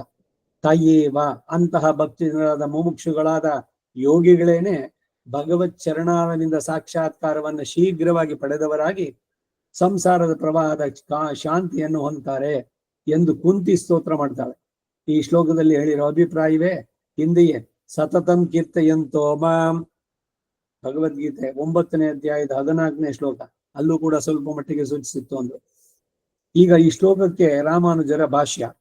ಮಚ್ಚಿತ್ತಾಹ ಮಯಿ ನಿವಿಷ್ಟ ಮನಸಃ ಮದ್ಗತ ಪ್ರಾಣಾಹ ಮದ್ಗತ ಜೀವಿತಾಹ ಮಯಾ ವಿನ ಆತ್ಮಧಾರಣಂ ಅಲಭಮಾನಾಹ ಇತ್ಯರ್ಥಃ. ಸ್ವೈಹಿ ಸ್ವೈರನುಭೂತಾನೆ ಮದೀಯಾನಿ ಗುಣಾನೆ ಪರಸ್ಪರಂ ಬೋಧಯಂತೋ ಮದೀಯಾನಿ ದಿವ್ಯಾನಿ ರಮಣೀಯಾನಿ ಕರ್ಮಾಣಿ ಚ ಕಥಯಂತಹ ತುಷ್ಯಂತಿ ಚ ರಮಂತಿ ಚ ವಕ್ತಾರಸ್ತವ್ಯ ಚ ಅನೇನ ಅನನ್ಯ ಪ್ರಯೋಜನೇನ ತುಷ್ಯಂತಿ ಶ್ರೋತಾರಶ್ಚ ತತ್ ಶ್ರವಣೇನ ಅನವಧಿಕಾತಿಶಯ ಪ್ರಿಯೇಣ ರಮಂತೆ. ಇದು ರಾಮಾನುಜರ ಭಾಷ್ಯ ಈ ಶ್ಲೋಕಕ್ಕೆ. ಅದರ ಅರ್ಥ ಭಾವ ಸಮನ್ವಿತರಾಗಿ ಆಗುತ್ತಾರೆ ಅಂತ ತಾವು ಹೇಳಿದರ ಅಭಿಪ್ರಾಯ ಏನು ಅನ್ನೋದನ್ನು ತಿಳಿಸ್ತಾರೆ. ಕೆಲವು ವಿಶೇಷಣಗಳಿಂದ ಭಾವ ಸಮನ್ವಿತತ್ವವನ್ನು ವ್ಯಕ್ತಪಡಿಸ್ತಾರೆ. ಮಚ್ಚಿತ್ತಾಹ ಅಂದ್ರೆ ಮೈ ನಿವಿಷ್ಟ ಮನಸಃ, ನನ್ನಲ್ಲೇ ಇಡಲ್ಪಟ್ಟ ಮನಸ್ಸುಳ್ಳವರಾಗ್ತಾರೆ. ಏಕಾಂತಿಗಳಾಗ್ತಾರೆ, ಭಗವಂತನಲ್ಲಿ ಐಕಾಂತಿಕ ಆತ್ಯಂತಿಕ ಪರಭಕ್ತಿ ಪರಜ್ಞಾನ ಪರಮ ಭಕ್ತ್ಯೈಕ ಸ್ವಭಾವಂ ಮಾಂ ಕುರುಶ್ವ. ಗದ್ಯತ್ರಯದಲ್ಲಿ ಈ ಏಕಾಂತ ಭಕ್ತಿ, ನಿನ್ನನ್ನು ಬಿಟ್ಟು ಬೇರೆ ಅಲ್ಲಿ ಹೋಗ್ಬೇಕು, ಅದೇನೋ ಪವಾಡ ನಡೆಸ್ತಾರೆ, ಮಿರಾಕಲ್ಲು, ಅಲ್ಲಿ ಹೋದ್ರೆ ಏನೋ ಆಗ್ಬಿಡುತ್ತಂತೆ, ಇವ್ರಿಗೆ ಇನ್ನೇನೋ ಸಿಕ್ತಂತೆ, ಅವ್ರಿಗೆ ಅದಾಯ್ತಂತೆ, ಅಂತೆ ಕಂತೆಗಳನ್ನು ಕೇಳ್ಕೊಂಡು ಒಂದೊಂದು ದಿವ್ಸಕ್ಕೆ ಒಂದೊಂದು ದೇವತೆ ಹತ್ರ ಹೋಗೋದು. ಅದಕ್ಕಾಗಿ ಏನು, ಮೊದಲನೇ ದಿವಸ ಸೋಮವಾರ ಶಿವನಿಗೆ, ಮಂಗಳವಾರ ಸುಬ್ರಹ್ಮಣ್ಯನಿಗೆ, ಬುಧವಾರ ಇನ್ಯಾವುದಾದ್ರು ಒಂದು ದೇವತೆಗೆ, ಗುರುವಾರ ರಾಘವೇಂದ್ರ ಸ್ವಾಮಿ, ಶುಕ್ರವಾರ ಲಕ್ಷ್ಮಿ, ಶನಿವಾರ ಶನಿ ದೇವರ ಪ್ರೀತಿಗೆ, ಅಯ್ಯಪ್ಪ, ಇನ್ನೊಂದು ಮತ್ತೊಂದು, ಯಾವ್ಯಾವುದೋ ದೇವತೆಗಳು. ಏನ್ ಬೇಕು ಜೀವನದಲ್ಲಿ? ದೇವರು ಅಂದ್ರೆ ಏನು? ನಾವು ಕೇಳಿದ್ದೆಲ್ಲ ಕೊಡ್ತಾ ಇರ್ಬೇಕು. ಹಾಗಿದ್ರೆ ಅವನು ಕೊಡ್ಲಿಲ್ವಾ, ಅವನು ದೇವರೇ ಅಲ್ಲ. ಏನ್ ವ್ಯವಹಾರ, ಏನ್ ಭಕ್ತಿ ನಮ್ದು, ಎಲ್ಲಿದ್ದೀವಿ? ಇವೆಲ್ಲ ನಮ್ಮನ್ನ ನಾವು ಸ್ವಲ್ಪ ಅವಲೋಕನ ಮಾಡ್ಕೊಳ್ಬೇಕು. ಕರ್ಮ ಸಿದ್ಧಾಂತವನ್ನು ಸರಿ ಅರ್ಥ ಮಾಡ್ಕೊಂಡ್ರೆ ನಮ್ಮ ಪ್ರಬಲತರ ಪ್ರಾಚೀನ ಕರ್ಮ, ಅದರ ಪ್ರಕಾರ ಸುಖವೋ ದುಃಖವೋ ಎರಡಕ್ಕೂ ಅದೇ ಕರ್ಮವೇ ಕಾರಣ. ಬರೀ ಕಟ್ಟಕ್ಕೆ ರೋಗಕ್ಕೆ ಅದಕ್ಕೆ ಅಂತ ಅಂದ್ಬಿಟ್ಟಲ್ಲ. ಅದನ್ನ ಸರಿಯಾಗಿ ತಿಳಿದ ಮೇಲೆ ಭಗವಂತನ ಹತ್ರ ಇದ್ರ ಬಗ್ಗೆ ಕೇಳೋದಿಲ್ಲ. ಯದ್ಯದ್ ಭವ್ಯಂ ಭವತು ಭಗವಾನ್ ಪೂರ್ವಕರ್ಮ ಅನುರೂಪಂ. ನನ್ನ ಪೂರ್ವಕರ್ಮದ ಪ್ರಕಾರ ಏನೇನಿದೆಯೋ ನಡೀಲಿ. ಯಾಕೆಂದ್ರೆ ನಾನೇ ಮಾಡಿದ್ದು ಅನುಭವಿಸೋ, ಇನ್ಯಾರಿಗೋ ಅದನ್ನ ಕೊಡ್ಬೇಕಾ? ಅದರಿಂದ ಅದೇನಿದ್ರು ಏನ್ ನಾನು ಏತತ್ ಪ್ರಾರ್ಥ್ಯಂ ಮಾಮ ಬಹುಮತ ಜನ್ಮಾಂತರ ಹೋಗ್ಲಿ, ಈ ಜನ್ಮ ಮುಗಿದಿದ ತಕ್ಷಣ ಕೊಡು ಅಂತಾನು ಕೇಳೋಲ್ಲ. ಇನ್ನೂ ಒಂದಷ್ಟು ಜನ್ಮಗಳು ನಾನು ಅನುಭವಿಸ್ಬೇಕಾಗಿದೆ ಅಂದ್ರೆ ಅದಕ್ಕೂ ಸಿದ್ಧ. ಆದ್ರೆ ತ್ವತ್ ಪಾದಾಂಬೋರು ಭಯಗತ ನಿಶ್ಚಲ ಭಕ್ತಿರಸ್ತು. ನಿಶ್ಚಲವಾದ ಭಕ್ತಿ, ಆ ಭಕ್ತಿ ಅನ್ನೋದು ಪ್ರೇಮ ರೂಪವಾಗಿರ್ಬೇಕು. ನೀನು ನನಗೆ ತುಂಬಾ ಆತ್ಮೀಯ ಅಂತ ನಾನು ಗಣಿಸುವಂತೆ ನನ್ನ ಮನಸ್ಸು ತೊಡಗಬೇಕು. ನಿರಂತರಂ ನಿನೈಪ್ಪದಾಹ ನೀ ನಿನೈಕ್ಕ ವೇಂಡುಮೆ. ನಿನ್ನನ್ನು ನಾನು ಸದಾ ನೆನೆಸುವಂತೆ ನೀನೇ ಆ ಮನಸ್ಸನ್ನು ನನಗೆ ಕೊಡೋ ಭಗವಂತ. ಬೇರೆ ವಿಷಯಗಳಲ್ಲಿ ನನ್ನ ಮನಸ್ಸು ನ ಪ್ರವರ್ತಯ ಪಾಪಾನಿ ಪ್ರವೃತ್ತಾನಿ ನಿವೃತ್ತಯ. ಪ್ರವೃತ್ತಿ ಯಾವುದ್ರಲ್ಲಿ ಅಂದ್ರೆ ನಿವೃತ್ತಿನಲ್ಲಿ ನನಗೆ ಪ್ರವೃತ್ತಿಯನ್ನು ಉಂಟು ಮಾಡೋ. ಇದೆಲ್ಲ ಬಿಟ್ಕೊಂಡು ಬರ್ಬೇಕು ನಾನು. ಯಾರಿಗೂ ಏನೋ ಸಿಕ್ತು, ಇನ್ನೇನೋ ಆಯ್ತು, ನ್ಯೂಸ್ನಲ್ಲಿ ಹಂಗಾಯ್ತು, ಅದು ಯಾವುದು ಬೇಡ. ಏನನ್ನೆಲ್ಲ ತಿಳ್ಕೊಂಡು ಜನರಲ್ ನಾಲೆಡ್ಜು.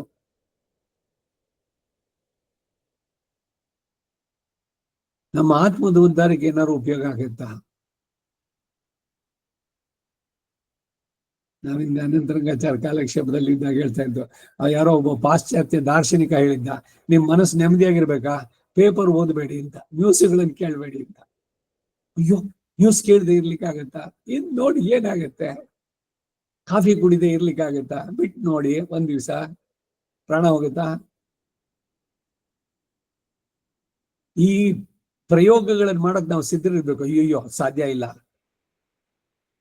ನನಗೆ ನನ್ ದಿಂಬಿಟ್ಕೊಂಡ್ರೆ ನೀನ್ ನಿದ್ದೆ ಬರೋದು ಬೇಡ, ದಿಂಬೆ ಬೇಡ, ಮಲಗ್ ನೋಡಿ ಬರುತ್ತೋ ಇಲ್ವೋ ನೋಡೋಣ. ಶರೀರಕ್ಕೆ ಶ್ರಮ ಆಗಿದ್ರೆ ದೈಹಿಕವಾಗಿ ಈ ನೆಲದ ಮೇಲೆ ಮಲ್ಕೊಂಡ್ರು ನಿದ್ದೆ ಬರುತ್ತೆ. ಯಾವುದೋ ಒಂದು ಇಲ್ದಿದ್ರೆ ನನಗೆ ಅದಾಗೋಲ್ಲ ಅಂತ ಇಂದ್ರಿಯಗಳನ್ನ ಮಾಸ್ಟರ್ಸ್ ಮಾಡೋಕ್ ಬಿಡಬಾರ್ದು ನಾವು. ಯಾವರೆಲ್ಲ ನಮಗ್ ದಾಸರಾಗಿರ್ಬೇಕು. ನಾವ್ ತಿಲ್ಲೆ ಮಲಗ್ತೀನಿ ಅಂದ್ರೆ ಇಷ್ಟ, ಏನು ಇಲ್ವಲ್ಲ ನಂದು, ಅದು ಇದು ದಿಂಬು ಇದು ಏನಿಲ್ಲ. ನಾ ಮನಸ್ಸು ಮಾಡಿದ್ರೆ ಈಗ ಮಲಗಬೇಕು ಅಂದ್ರೆ ಮಲಗಬೇಕು. ಹಾಗೆ ಈ ಇಂದ್ರಿಯ ನಿಗ್ರಹವನ್ನು ಸಾಧಿಸೋದಕ್ಕೆ ಪ್ರಯತ್ನ ಮಾಡ್ಬೇಕೆ ಹೊರತು ಅದನ್ನ ಹೆಚ್ಚಿಗೆ ಮಾಡ್ತಾ ಹೋಗ್ಬಾರ್ದು. ಇವೆಲ್ಲ ಬರಬೇಕಾದ್ರೆ ಈ ವಿಷಯಗಳೆಲ್ಲ ಜೀವನದಲ್ಲಿ ಅಂತ ಪ್ರಾಮುಖ್ಯತೆಯನ್ನು ಪಡಿಬಾರದು ಅಷ್ಟೇ. ಭಗವಂತ ಅನ್ನೋದು ಪ್ರಧಾನವಾದ್ರೆ ಇವೆಲ್ಲ ಸಹಜವಾಗಿ ಕಡಿಮೆ ಆಗ್ತಾ ಬಂದ್ಬಿಡುತ್ತೆ. ಅನಾಸಕ್ತಿ, ತಿನ್ನೋದೇ ಇಲ್ಲ ಅಂತಲ್ಲ. ಏನು ಈಗ ವಿರಕ್ತರಾದವರು ಶರೀರವನ್ನ ಧರಿಸೋದಕ್ಕೆ ಏನೋ ಒಂದು ವಸ್ತ್ರ, ಇದೇ ಆಗ್ಬೇಕು ಅದೇ ಆಗ್ಬೇಕು, ಇದಕ್ಕೆ ಮ್ಯಾಚಿಂಗು ಇಂಥದ್ದೇ ಆಗಬೇಕು, ಏನಿಲ್ಲ, ಏನೋ ಒಂದು ಆಗಬೇಕು. ಆಹಾರ ಅಷ್ಟೇ, ಯಾವುದವತ್ತು ಭಗವಂತ ಕೊಟ್ಟನೋ ಅದು ಮಹಾಪ್ರಸಾದ. ಅದಕ್ಕೇನು ಹೇಳಿದ್ ನಾನು, ಆದಷ್ಟು ಆಹಾರದ ಬಗ್ಗೆ ಕಾಮೆಂಟ್ರಿ ಬೇಡ. ಅದು ಚೆನ್ನಾಗಿತ್ತು, ಇದು ಬಿಸಿಯಾಗಿತ್ತು, ಅದು ಕಟುಮ್ಮಾಗಿತ್ತು, ಇದು ಇನ್ನೊಂದು ಸ್ವಲ್ಪ ಆಗ್ಬೋದಾಗಿತ್ತು. ಈ ರೀತಿಯ ಇವುಗಳನ್ನ ನಾವು ಬಿಡ್ತಾ ಬಂದ್ರೆ ಎಷ್ಟೆಷ್ಟು ಅಷ್ಟೇ ನಮಗೆ ಕ್ಷೇಮ. ಅದು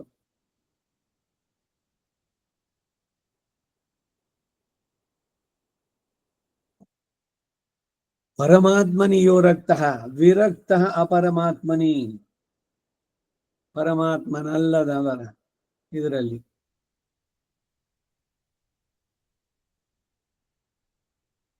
ಇನ್ನೇನೇನು ಬರ್ತಾ, ಎಲ್ಲರೂ ಕೇಳಿಸ್ತಾ ಇದೆ ಅಲ್ವಾ?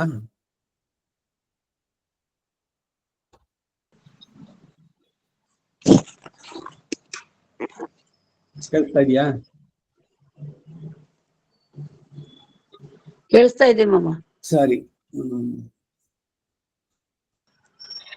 ಮಚ್ಚಿತ್ತಾಹ ಅಂದ್ರೆ ಮಯಿ ನಿವಿಷ್ಟ ಮನಸಃ, ನನ್ನಲ್ಲೇ ಇಡಲ್ಪಟ್ಟ ಮನಸ್ಸುಳ್ಳವರಾಗ್ತಾರೆ, ಏಕಾಂತಿಗಳಾಗ್ತಾರೆ. ಮದ್ಗತ ಪ್ರಾಣಾಹ ಅಂದ್ರೆ ಮದ್ಗತ ಜೀವಿತಾಹ, ನನ್ನನ್ನು ಹೊಂದಿದ ಜೀವವುಳ್ಳವರಾಗಿ. ಪ್ರಾಣ ಶಬ್ದಕ್ಕೆ ಇಂದ್ರಿಯಗಳು ಅಂತ ಕೆಲವರು ಅರ್ಥ ಮಾಡ್ತಾರೆ. ಮನಸ್ಸೇ ಭಗವಂತನಲ್ಲಿ ಇರುವಾಗ ಮನಸ್ಸಿಗೆ ಅಧೀನಗಳಾದ ಇಂದ್ರಿಯಗಳು ಇಲ್ಲ. ಆದ್ದರಿಂದ ಮಯಾವಿನ ಆತ್ಮಧಾರಣ ಅಲಭಮಾನಃ ಇತ್ಯರ್ಥ. ನಾನಿಲ್ಲದಿದ್ರೆ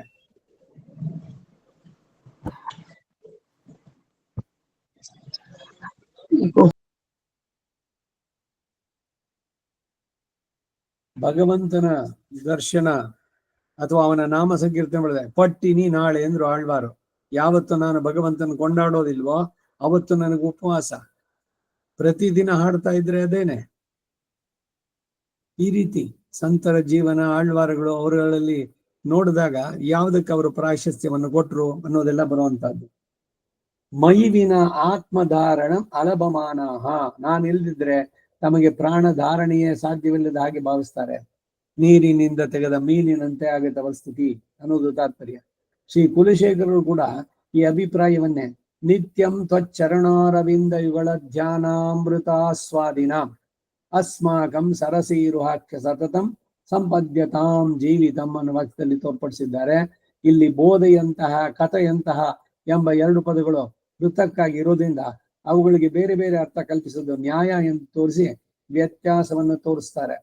3ನೇದು ಸ್ವೈಹಿ ಸ್ವೈರನುಭೂತಾನೆ ಮದೀಯಾನ್ ಗುಣಾನೆ, ಅವರುಗಳಿಂದ ಅನುಭವಿಸಲ್ಪಟ್ಟಂತಹ ನನ್ನ ಕಲ್ಯಾಣ ಗುಣಗಳನ್ನ ಪರಸ್ಪರಂ ಬೋಧೆಯಂತಹ ಪರಸ್ಪರ ಬೋಧಿಸುವರಾಗಿ, ಮದೀಯಾನಿ ದಿವ್ಯಾನಿ ರಮಣೀಯಾನಿ ಕರ್ಮಾಣಿ ಚ ಕಥೆಯಂತಹ ನನ್ನ ಸಂಬಂಧವಾದ ಅಸದೃಶಗಳಾಗಿ ಅತಿಮಾನುಷಗಳಾಗಿ ಭೋಗ್ಯಭೂತಗಳಾಗಿ ಮನೋಹರಗಳಾದಂತಹ ದಿವ್ಯ ಅದ್ಭುತ ಚೇಷ್ಟಿತಗಳನ್ನ ವರ್ಣಿಸುವರಾಗಿ, ಮುಖ್ಯವಾಗಿ ಬೋಧ ಶಬ್ದದಿಂದ ಮಹಾತ್ಮೆಯನ್ನ ತಿಳಿಯದವರಿಗೆ ಕಲ್ಯಾಣ ಗುಣಗಳ ಉಪದೇಶವು, ಕಥನ ಶಬ್ದದಿಂದ ದಿವ್ಯ ಚೇಷ್ಟಿತಗಳ ವರ್ಣನೆಯು ಹೇಳಲ್ಪಟ್ಟಿತು ಎನ್ನುವ ಭಾವ. ಮದೀಯಾನ್ ಗುಣಾನ್ ಅಂತ ಹೇಳಿರೋದು ಭಗವಂತನ ಸ್ವರೂಪ ನಿರೂಪಕ ಧರ್ಮಗಳೇನೋ ನಿರೂಪಿತ ವಿಶೇಷಣಗಳೇನೋ ಇವೆರಡರ 2 ವಿಧದ ಗುಣಗಳು ಹೇಳಲ್ಪಟ್ಟವು ಅಂತ ಭಾವಿಸತಕ್ಕದ್ದು. ತುಷ್ಯಂತಿ ರಮಂತಿ ಚ, ಈ 2 ಸಂತೋಷ ಸೂಚಕಗಳಾಗಿರುವಂತಹ ದಿವ್ಯ ಚೇಷ್ಟಿತ ಶ್ರವಣ ಒಂದರಿಂದಲೇ 2 ಉಂಟಾಗತ್ತೆ ಅಂತ ಅರ್ಥ ಹೇಳ್ತಾರೆ. ಅಷ್ಟು ಸ್ವಾರಸ್ಯ ಇಲ್ಲ ಎಂದು ಭಾವಿಸಿ ಇವೆರಡಕ್ಕೂ ಅಭಿಪ್ರಾಯ ಭೇದವನ್ನು ಉಪದೇಶಿಸ್ತಾರೆ. ವಕ್ತಾರಹ ದಿವ್ಯ ಚೇಷ್ಟಿತಗಳ ಕಥೆಯನ್ನು ಹೇಳ್ತಾರೆ. ಅನನ್ಯ ಪ್ರಯೋಜನೇನ, ದ್ರವ್ಯವೇ ಮೊದಲಾದ ಯಾವ ವಿಧವಾದ ಪ್ರಯೋಜನವೂ ಇಲ್ಲದೆ ಇರುವಂತಹ ತದ್ವಚನೇನ, ಅಂತಹ ನನ್ನ ದಿವ್ಯ ಚೇಷ್ಟಿತಗಳ ಕಥೆಯ ಪ್ರವಚನದಿಂದ ತುಷ್ಯಂತಿ ಸಂತೋಷ ಪಡ್ತಾರೆ. ಇದರಿಂದ ದ್ರವ್ಯಕ್ಕಾಗಿ ಹರಿಗತೆಗಳನ್ನು ನಡೆಸುವವರು ವ್ಯಾವೃತಿಸಲ್ಪಟ್ರು. ಹರಿಗತೆಯನ್ನು ಮಾಡುವಾಗಲೂ ಜನರಂಜನೆ ಆಗುತ್ತದೆ ಎಂಬ ಭ್ರಮೆಯಿಂದ ಆ ಅಯಥಾರ್ಥ ಕಥೆಗಳನ್ನು ಸೇರಿಸಿ ಸರ್ವೇಶ್ವರನ ದಿವ್ಯ ಚೇಷ್ಟಿತಗಳ ಸ್ವಾರಸ್ಯವನ್ನೇ ಹಾಳು ಮಾಡೋರು. ತುಂಬಾ ನಿಂದಿತ ಅದು. ಕೇಳೋರು ಬಹಳ ಕಡಿಮೆ ಇದ್ದಾರೆ, ಏನೋ ಒಂದ್ ಹೇಳಿ ಮುಗಿಸೋಣ. ತುಂಬಾ ಜನ ಬಂದ್ರೆ ಬಹಳ ಉತ್ಸಾಹದಿಂದ ಹೇಳೋದು, ಇಲ್ಲ ನಾನು ಬರ್ಬೇಕು ಅಂದ್ರೆ ನನಗೆ ಇಷ್ಟು ಸಂಭಾವನೆ ಕೊಡಿ ಅಂತ ಹೇಳೋದು. ಇವೆಲ್ಲ ಭಗವಂತನಲ್ಲಿ ಅಲ್ಲ, ದುಡ್ಡಿನಲ್ಲಿ ಆಸಕ್ತಿ ಬಂದವರು ಮಾಡುವಂತಹದ್ದು. ಎಲ್ಲ ಇಂಥವರು ಕೂಡ ಲೋಕದಲ್ಲಿ ನಾವು ನೋಡ್ತೀವಿ. ಒಳ್ಳೆ ವಾಕ್ ಪಟುತ್ವ ಇದೆ,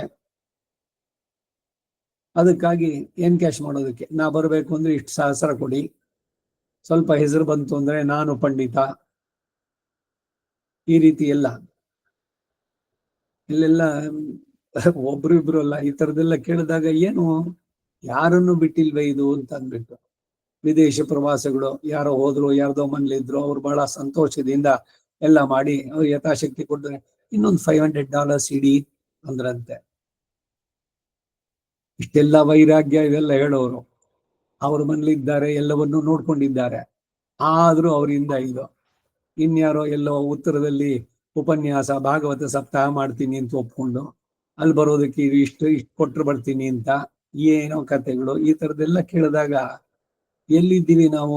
ಇವರ ಪಾಂಡಿತ್ಯ ಇದೆಲ್ಲ ಯಾವ್ದಕ್ಕೆ ಅಂತ ಅನ್ಸುತ್ತೆ. ಯಾರನ್ನು ಟೀಕೆ ಮಾಡೋದಕ್ಕೆ ಎಲ್ಲ ಹೇಳ್ತಾ ಇರೋದು. ಮನುಷ್ಯನ ಸ್ವಭಾವಗಳೆಲ್ಲ ಹೆಂಗೆ ಅಂತ ಇಂಥದ್ದೆಲ್ಲ ನಾವು ನೋಡ್ತೀವಿ ಬೇಕಾದಷ್ಟು ಜನ. ಇದು ಈ ಮತಕ್ಕೆ ಆ ಮತಕ್ಕೆ ಅಂತ ಸೀಮಿತ ಅಲ್ಲ.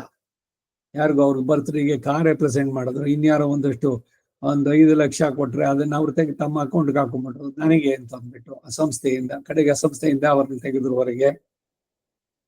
ಬೇಕಾದಷ್ಟು ವೃತ್ತಾಂತಗಳು.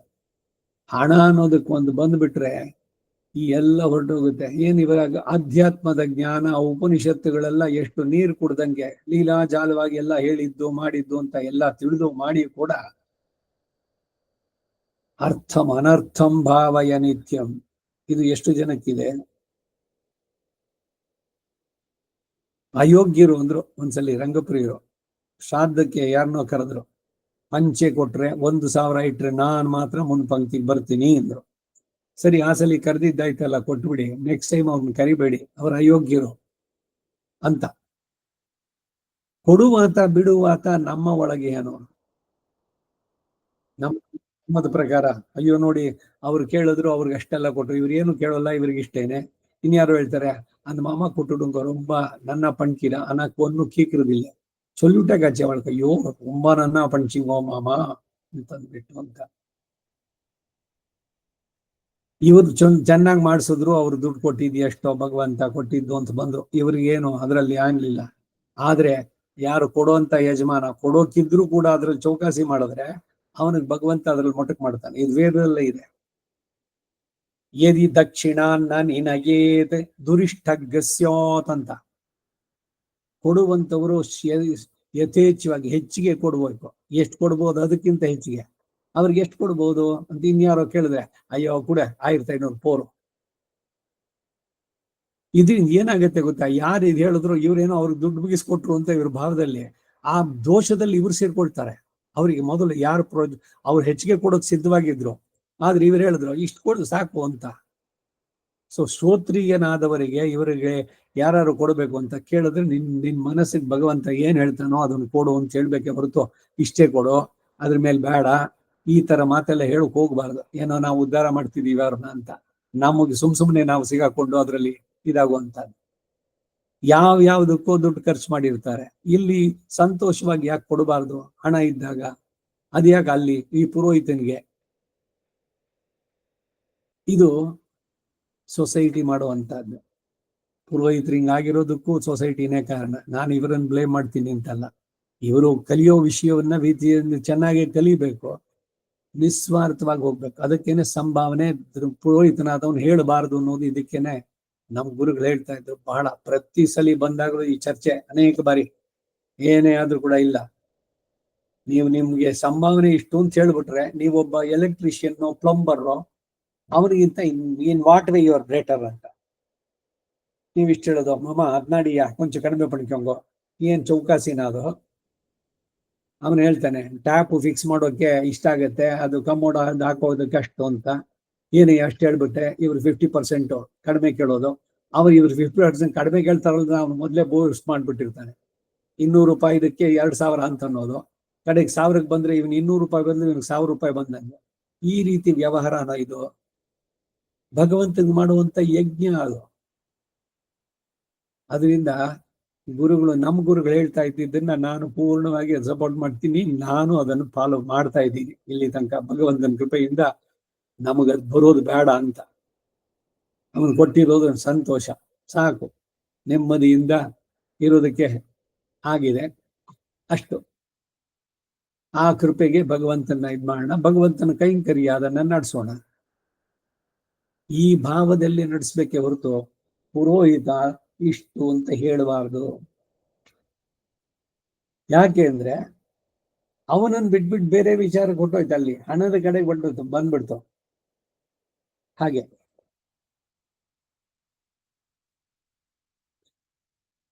ನಡೆಸೋದ್ರಲ್ಲಿ ಏನು ಲೋಪದೋಷ ಆಗ್ಬಾರ್ದು.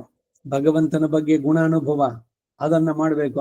ಆನಂದ, ಉದಕ ಶಾಂತಿ ಹೇಳೋದಕ್ಕೆ ಹೋದಾಗ ಎತ್ತು ಕೊಡ್ತಾ ಸಂಭಾವನೆಗಲ್ಲ, ಉದಕ ಶಾಂತಿ ಹೇಳೋದ್ರಲ್ಲಿ ಆನಂದ. ಅದು ಇಲ್ಲಿ ಮಚ್ಚಿತ್ತ ಮದ್ಗ ಬೋಧೆಯಂತಹ ಪರಸ್ಪರಂ ಕಥೆಯಂತಹ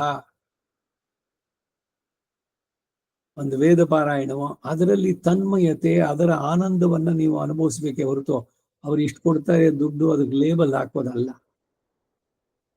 ತುಷ್ಯಂತಿ ರಮಂತಿ ಎರಡು ಕೂಡ ಸಂತೋಷ ಸೂಚಕಗಳು. ಇದರಿಂದ ದಿವ್ಯ ಚೇಷ್ಟಿತ ಶ್ರವಣ, ಒಂದರಿಂದಲೇ ಎರಡು ಉಂಟಾಗುತ್ತೆ ಅಂತ ಅರ್ಥ ಹೇಳೋದು ಅಷ್ಟು ಸಾರಸ್ಯವಿಲ್ಲ ಅಂತ ಭಾವಿಸಿ ಇವೆರಡಕ್ಕೂ ಅಭಿಪ್ರಾಯ ಭೇದವನ್ನು ಉಪದೇಶಿಸ್ತಾರೆ ರಾಮಾನುಜರು. ವಕ್ತಾರಹ ದಿವ್ಯ ಚೇಷ್ಟಿತಗಳ ಕಥೆಯನ್ನು ಹೇಳುವರು. ಅನನ್ಯ ಪ್ರಯೋಜನೇನ ದ್ರವ್ಯವೇ ಮೊದಲಾದ ಯಾವ ವಿಧ ಪ್ರಯೋಜನವೂ ಇಲ್ಲದೆ ಇರುವಂತಹ ತದ್ವಚನೇನ, ಅಂತಹ ನನ್ನ ದಿವ್ಯ ಚೇಷ್ಟಿತಗಳ ಕಥೆಯ ಪ್ರವಚನದಿಂದ ತುಷ್ಯಂತಿ ಸಂತೋಷ ಪಡ್ತಾರೆ. ಇದರಿಂದ ದ್ರವ್ಯಕ್ಕಾಗಿ ಹರಿಕಥೆಗಳನ್ನು ನಡೆಸುವರು ವ್ಯಾವರ್ತಿಸಲ್ಪಟ್ರು. ಇಷ್ಟು ಕೊಟ್ರೆ ಇದು ತಿರುಪಾವೈ ಉಪನ್ಯಾಸ. ಎಷ್ಟು ಸಹಸ್ರ ಕೊಡಬೇಕು? ಇಷ್ಟು ಕೊಟ್ರೆ ನಾ ಬರ್ತೀನಿ.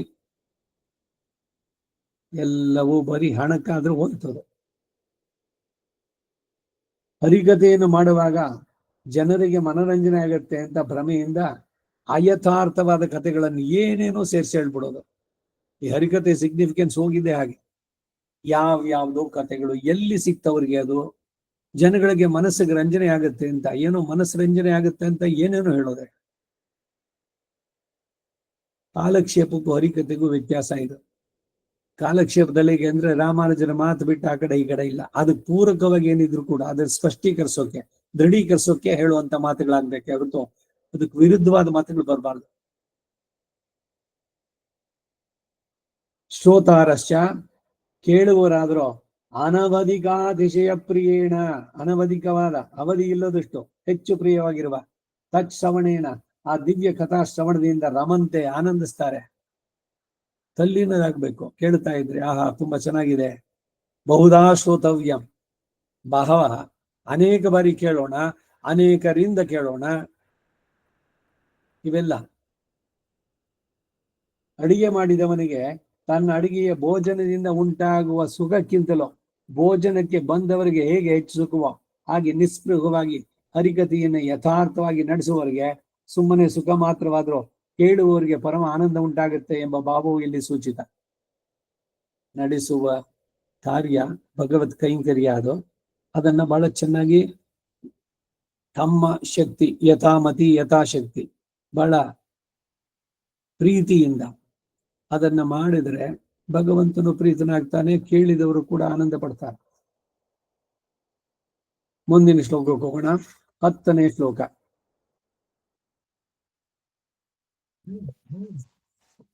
ತೇಷಾಂ ಸತತಯುಕ್ತಾನಾಂ ಭಜತಾಂ ಪ್ರೀತಿಪೂರ್ವಕಂ ದದಾಮಿ ಬುದ್ಧಿಯೋಗಂ ತಂ ಯೇನ ಮಾಮುಪಯಾಂತಿ ತೇ. ಮೂಲಕ್ಕೆ ಅರ್ಥ, ಇಂದಿನ ಶ್ಲೋಕಗಳಿಂದ ಭಕ್ತಿಯ ಉತ್ಪತ್ತಿ, ಅದು ಬೆಳವಣಿಗೆ, ವಿವೃದ್ಧಿಗಳಿಗೆ ಕಾರಣಗಳೇನು ಅನ್ನೋದನ್ನ ಹೇಳಿದ್ರು. ಅವುಗಳು ಯಾವುದು ಅನ್ನಂದ್ರೆ, ಸರ್ವೇಶ್ವರನು ಅವನು ಅಜ, ಹುಟ್ಟೆ ಇಳಿದವನು, ಅನಾದಿ ಬಿಗಿನಿಂಗ್ಲೆಸ್ಸು, ಸರ್ವಲೋಕ ಮಹೇಶ್ವರ ಎಂಬ ಜ್ಞಾನ ಭಕ್ತಿಯ ಉತ್ಪತ್ತಿಗೂ ವಿಶ್ವ ಕಾರಣನಾಗಿ ವಿಶ್ವ ಸರ್ವ ಪ್ರವೃತ್ತಿಗೂ ಕಾರಣಭೂತ ಎಂಬ ಮತ್ತು ಕಲ್ಯಾಣ ಮಹೋದಧಿ ಎಂಬ ಜ್ಞಾನವು ಭಕ್ತಿಯ ವಿವೃದ್ಧಿಗೆ ಕಾರಣ ಅಂತ ಅಲ್ಲಿ ವ್ಯಕ್ತಪಡಿಸಲ್ಪಟ್ಟಿದ್ದು. ಆದರೆ ಈ ಚೇತನನಿಗೆ ಅನಾದಿ ಕರ್ಮ ಸಂಚಯದಿಂದ ಕಲುಷಿತ ರೂಪ ಜ್ಞಾನ ಅದರಿಂದ ಮರೆಯಾಗಿರುವಾಗ, ತಿರೋಧಾನವಾಗಿರುವಾಗ ಇಂತಹ ಪವಿತ್ರವಾದ ಜ್ಞಾನ ಅವಸ್ಥೆ ಸಾಧ್ಯವೇ ಅಂತ ಅರ್ಜುನ ಪ್ರಶ್ನಿಸಬಹುದು ಅಥವಾ ಅಧೈರ್ಯ ಪಡಬಹುದು ಅಂತ ಭಾವಿಸಿ, ಯಾವಾಗ ನನ್ನ ಪ್ರೀತಿಗೆ ಭಕ್ತಿಯೋಗ ಆರಂಭದಿಂದ ವಿಷಯವಾದನೋ ಆಗ ಇಂತಹ ಪರಿಪಾಕ ಜ್ಞಾನ ಅವಸ್ಥೆಗೆ ಬೇಕಾದ ಬುದ್ಧಿಯೋಗವನ್ನ ನಾನೇ ಕರುಣಿಸ್ತೇನೆ ಅಂತ ಹೇಳ್ತಾರೆ. ಭಗವಂತನಲ್ಲಿ ಆ ಪ್ರೀತಿ ಉಂಟಾಗಬೇಕು. ಈಗ ಧ್ರುವ ಬಂದ, ಕಾಡಿಗೆ ಬರ್ಬೇಕಾದ್ರೆ ನಾರದ ಬಂದ ಮಧ್ಯದಲ್ಲಿ, ಏನೋ ಮರಿ ಎಲ್ಲಿ ಹೋಗ್ತಾ ಇದೀಯ? ನಾನು ನಮ್ಮ ಅಪ್ಪನ ತೊಡೆ ಮೇಲೆ ಕೂತ್ಕೊಳ್ಬೇಕು ಅಂತ ಹೋದ್ರೆ ಚಿಕ್ಕಮ್ಮ ನನ್ನನ್ನ ನೀನ್ ನನ್ನ ಹೊಟ್ಟೆಯಲ್ಲಿ ಹುಟ್ಟಬೇಕಾಗಿತ್ತು ಅಂದು. ಅಮ್ಮನಿಗೆ ಹೇಳಿದ್ರೆ, ಅಮ್ಮ ಹೇಳಿದ್ರು ಕಾಡಿಗೆ ಹೋಗಿ ನೀನು ಭಗವಂತನನ್ನ ಕೊಂಡಾಡು, ಅವನನ್ನ ಸ್ತುತಿಸು ಅಂತ ಹೇಳಿದ್ರು, ತಪಸ್ ಮಾಡು ಅಂತ. ಹೋಗ್ತಾ ಇದ್ದೀನಿ ಅಷ್ಟೇ ತಾನೆ, ನೀ ಬಾ ನಾನು ಹೇಳ್ತೀನಿ ನಿಮ್ಮ ಅಪ್ಪನಿಗೆ ಉತ್ಥಾನಪಾದನಿಗೆ ಅಂತ ನಾರದ ಕರೆದ್ರೆ, ಇಲ್ಲ ಇಲ್ಲ ನಾನು ಅಮ್ಮ ಹೇಳಿದ್ದಾರೆ, ನಾನು ಹೋಗ್ತೇನೆ ಕಾಡಿಗೆ. ಅವನ ದೃಢ ಸಂಕಲ್ಪ, ಇವನ ಸಂಕಲ್ಪ ನೋಡಿಯೇ ಭಗವಂತ ನಾರದನ್ನು ಕಳಿಸಿದ್ದು. ಗುರು ಅವನೇ ಬಂದ್ಬಿಟ್ಟ. ಬಂದು ಏನು ಮುಂದಕ್ಕೆ ಅವನು ಹೇಳ್ದ, ಕೂತ್ಕೋ ಇಲ್ಲಿ ಅಂತ ಹೇಳಿ ದ್ವಾದಶಾಕ್ಷರಿಯನ್ನು ಉಪದೇಶಿಸಿ, ಆಮೇಲೆ ಯಾವ ಭಯಕ್ಕೂ ಹೊರಗಡೆ ಏನೇನ್ ಪ್ರಚೋದನೆ ಇದಕ್ಕೂ ಏನೂ ಭಯಪಡಬೇಡ, ಅವನು ನಿಜ ಇರ್ತಾನೆ. ಸಿಂಹದ ಗರ್ಜನೆ ಕೇಳಿಸ್ಬೋದು ನಿನಗೆ, ಹೆಬ್ಬಾವು ಪಕ್ಕದಲ್ಲಿ ಬಂದಿರ್ಬೋದು, ಜೋರಾಗಿ ಮಳೆ ಬರ್ಬೋದು, ಇಲ್ಲ ಬೆಂಕಿ ಬರ್ಬೋದು, ಯಾವುದಕ್ಕೂ ಭಯಪಡಬೇಡ. ದೃಢ ಸಂಕಲ್ಪ ಒಬ್ಬ ಚೇತನಿಗಿದೆ ಅಂತಂದ್ರೆ ಭಗವಂತ ಗುರುನು ಅವನ ಹತ್ರಕ್ಕೆ ಕಳಿಸ್ಬಿಡ್ತಾನೆ. ಅವನು ಪೂರ್ಣವಾಗಿ ನಾರದ ಹೇಳಿದಂತೆ ನಡೆಸಿ ದ್ವಾದಶಾಕ್ಷರಿಯನ್ನು ಜಪಿಸ್ತಾ ಇದ್ದ. ಇವನ ಅಂತಶ್ಚಕ್ಷುವಿಗೆ ಭಗವಂತ ನೇರವಾಗಿ ದರ್ಶನವನ್ನ ನೀಡ್ತಾ ಇದ್ದಾನೆ. ಈ ಧ್ರುವನ ತಪಸ್ಸು ಎಷ್ಟು ಸಹಸ್ರ ವರ್ಷ ಆಯ್ತು ಅಲ್ಲಿ. ಅವನ ತಲೆಯಿಂದ ಬರುವಂತಹ ತೇಜಸ್ಸು ಬೇರೆಲ್ಲ ಲೋಕಗಳನ್ನು ಸುಡ್ತಾ ಇತ್ತು. ಅವರುಗಳೆಲ್ಲ ಹೋಗಿ ಬ್ರಹ್ಮನಲ್ಲಿ ಕೇಳ್ಕೊಂಡ್ರು. ಭಾಗವತದಲ್ಲಿ ಕತೆ ನೋಡ್ಬೇಕು ನೀವು ಧ್ರುವನ ಇದರದನ್ನ. ಭಗವಂತ ನಾನು ಹೋಗ್ತಾ ಇದ್ದೀನಿ, ಅವನನ್ನ ಏನು ಯೋಚನೆ ಮಾಡಬೇಡಿ ಅಂತ ಅವರಿಗೆಲ್ಲ ಹೇಳಿ, ಇವನ ಮನಃಪಟದಲ್ಲಿದ್ದು ಮರದೇ ಆಗ್ಬಿಟ್ಟ. ಏನು ಅವನ ಧ್ಯಾನಕ್ಕೆ ಭಂಗವಾಯ್ತಲ್ದ ಅಂತ ಕಂಡುಬಿಟ್ರೆ ನೇರವಾಗಿ ಎದುರುಗಡೆ ಭಗವಂತನೇ ಇದ್ದಾನೆ. ಇವನಿಗೆ ಏನ್ ಮಾಡ್ಬೇಕು ಅಂತಾನೆ ಗೊತ್ತಾಗ್ಲಿಲ್ಲ. ಈಗ ಗುರು ಹೇಳ್ಕೊಟ್ಟಿದ್ದು ದ್ವಾದಶಾಕ್ಷರಿ ಅಷ್ಟೇ, ಅದನ್ನ ಹೇಳ್ತಾ ಇದ್ದ. ನೋಡ್ತಾನೆ, ಏನ್ ಹೇಳ್ಬೇಕು, 5 ವರ್ಷ, ಇನ್ನು ಚಿಕ್ಕವನು. ಭಗವಂತ ಅವನ ಪಾಂಚಜನ್ಯ ಕೈನಲ್ಲಿತ್ತಲ್ಲ, ಎಡಗೈನಲ್ಲಿ ತೆಗೆದು ಅವನ ಕೆನ್ನೆಗೆ ಮುಟ್ಟಿಸಿದ ಧ್ರುವನಿಗೆ. ಪುಂಖಾನುಪುಂಖವಾಗಿ ಭಗವಂತನನ್ನ ಭಾಗವತದಲ್ಲಿ ಧ್ರುವ ಸ್ತುತಿಸಿದ, ಅವನು ಪ್ರಾರ್ಥನೆ ಮಾಡಿದ್ದು ಭಗವಂತನನ್ನ. ಆ ಶ್ಲೋಕ ಸಾಮಾನ್ಯವಾಗಿ ಭಾಗವತ ನಾವು ಹಿಂದೆ ಕಾಲಕ್ಷೇಪ ಮಾಡಬೇಕಾದ್ರೆ ಯೋಂತಃ ಪ್ರವಿಶ್ಚ ಮಮ, ಇದು ಒಂದು ಶ್ಲೋಕ, ಅದು ಧ್ರುವ ಮಾಡಿದ್ದದು.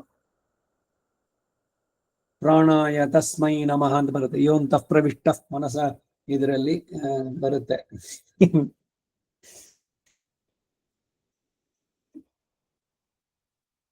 ಧ್ರುವ ಹೀಗೆ ಮಾಡಿದ್ದು. ಧ್ರುವನಿಗೆ ಸ್ತೋತ್ರ ಮಾಡೋದಕ್ಕೆ ಕೊಟ್ಟ ಇದು ಯಾರು ಅಂತಂದ್ರೆ ಭಗವಂತನೇ ಕೊಟ್ಟ. ಯಾಕೆ ಈ ಘಟನೆಯನ್ನು ಹೇಳಿದೆ ಅಂದ್ರೆ, ಅವ್ರಿಗೆ ನಾನೇ ಕೊಡ್ತೀನಿ ಅಂತಾನಿಲ್ಲಿ. ದದಾಮಿ ಬುದ್ಧಿಯೋಗಂ, ಯಾರಿಗೆ ನನ್ನಲ್ಲಿ ಅತ್ಯಂತ ಪ್ರೀತಿ, ಬೇರೆ ಎಲ್ಲವನ್ನು ಬಿಟ್ಟು. ಇದಾದ್ಮೇಲೆ ಧ್ರುವ ದೊಡ್ಡದಾಗಿ ಇದ್ದ, ಇಡೀ ಇದಕ್ಕೆ ಭೂಮಂಡಲಕ್ಕೆ ಏಕಚಕ್ರಾಧಿಪತ್ಯ ಅವನು ನಡೆಸೋ ಅಷ್ಟು ದಿವಸನೂ ಕೂಡ ಎಲ್ಲರೂ ಕೂಡ ಅವನಿಗೆ ದೇವಲೋಕದಿಂದ ಇವರುಗಳೇ ಎಲ್ಲರೂ ಅವನಿಗೆ ಸೇವೆಗೆ ಸಿದ್ಧರಾಗಿ ಬಂದವರು, ಗಂಧರ್ವರು, ಅಪ್ಸರೆಯರು ಎಲ್ಲ. ಇಷ್ಟೆಲ್ಲ ಮುಗಿದ ಮೇಲೆ ಧ್ರುವ ನಕ್ಷತ್ರವಾದ ಭೂಲೋಕದಲ್ಲಿ ಉತ್ತರ ದಿಕ್ಕಿನಲ್ಲಿ 13 ಡಿಗ್ರಿನಲ್ಲಿ ಅಲ್ಲಿಯೂ ಇದ್ದು ಕಲ್ಪಾಂತದಲ್ಲಿ ಅವನಿಗೆ ಆ ಧ್ರುವ ಆಮೇಲೆ ಹೇಳ್ತಾನೆ, ಎಂತ ಮೂರ್ಖ ನಾನು, ಏನನ್ನೋ ಈ ಪದವಿ ಇದನ್ನು ಕೇಳದ್ನಲ್ಲ, 5 ವರ್ಷದಲ್ಲೇ ಭಗವಂತನ ಕಂಡವನು ಮೋಕ್ಷ ತಗೊಂಡ ಕಡೆಗೆ ಹೋಗ್ಬೋದಿತ್ತಲ್ವೇ, ಅದು ಬಿಟ್ಟು ಇಲ್ಲಿ ಧ್ರುವ ನಕ್ಷತ್ರವಾಗಿ ವಿವಾಹದಲ್ಲಿ ಧ್ರುವ ನಕ್ಷತ್ರ ತೋರಿಸ್ಬೇಕು. ಅರುಂಧತಿ ವಸಿಷ್ಠ ಇವರುಗಳದ್ದು ಅರುಂಧತಿ ದರ್ಶನ,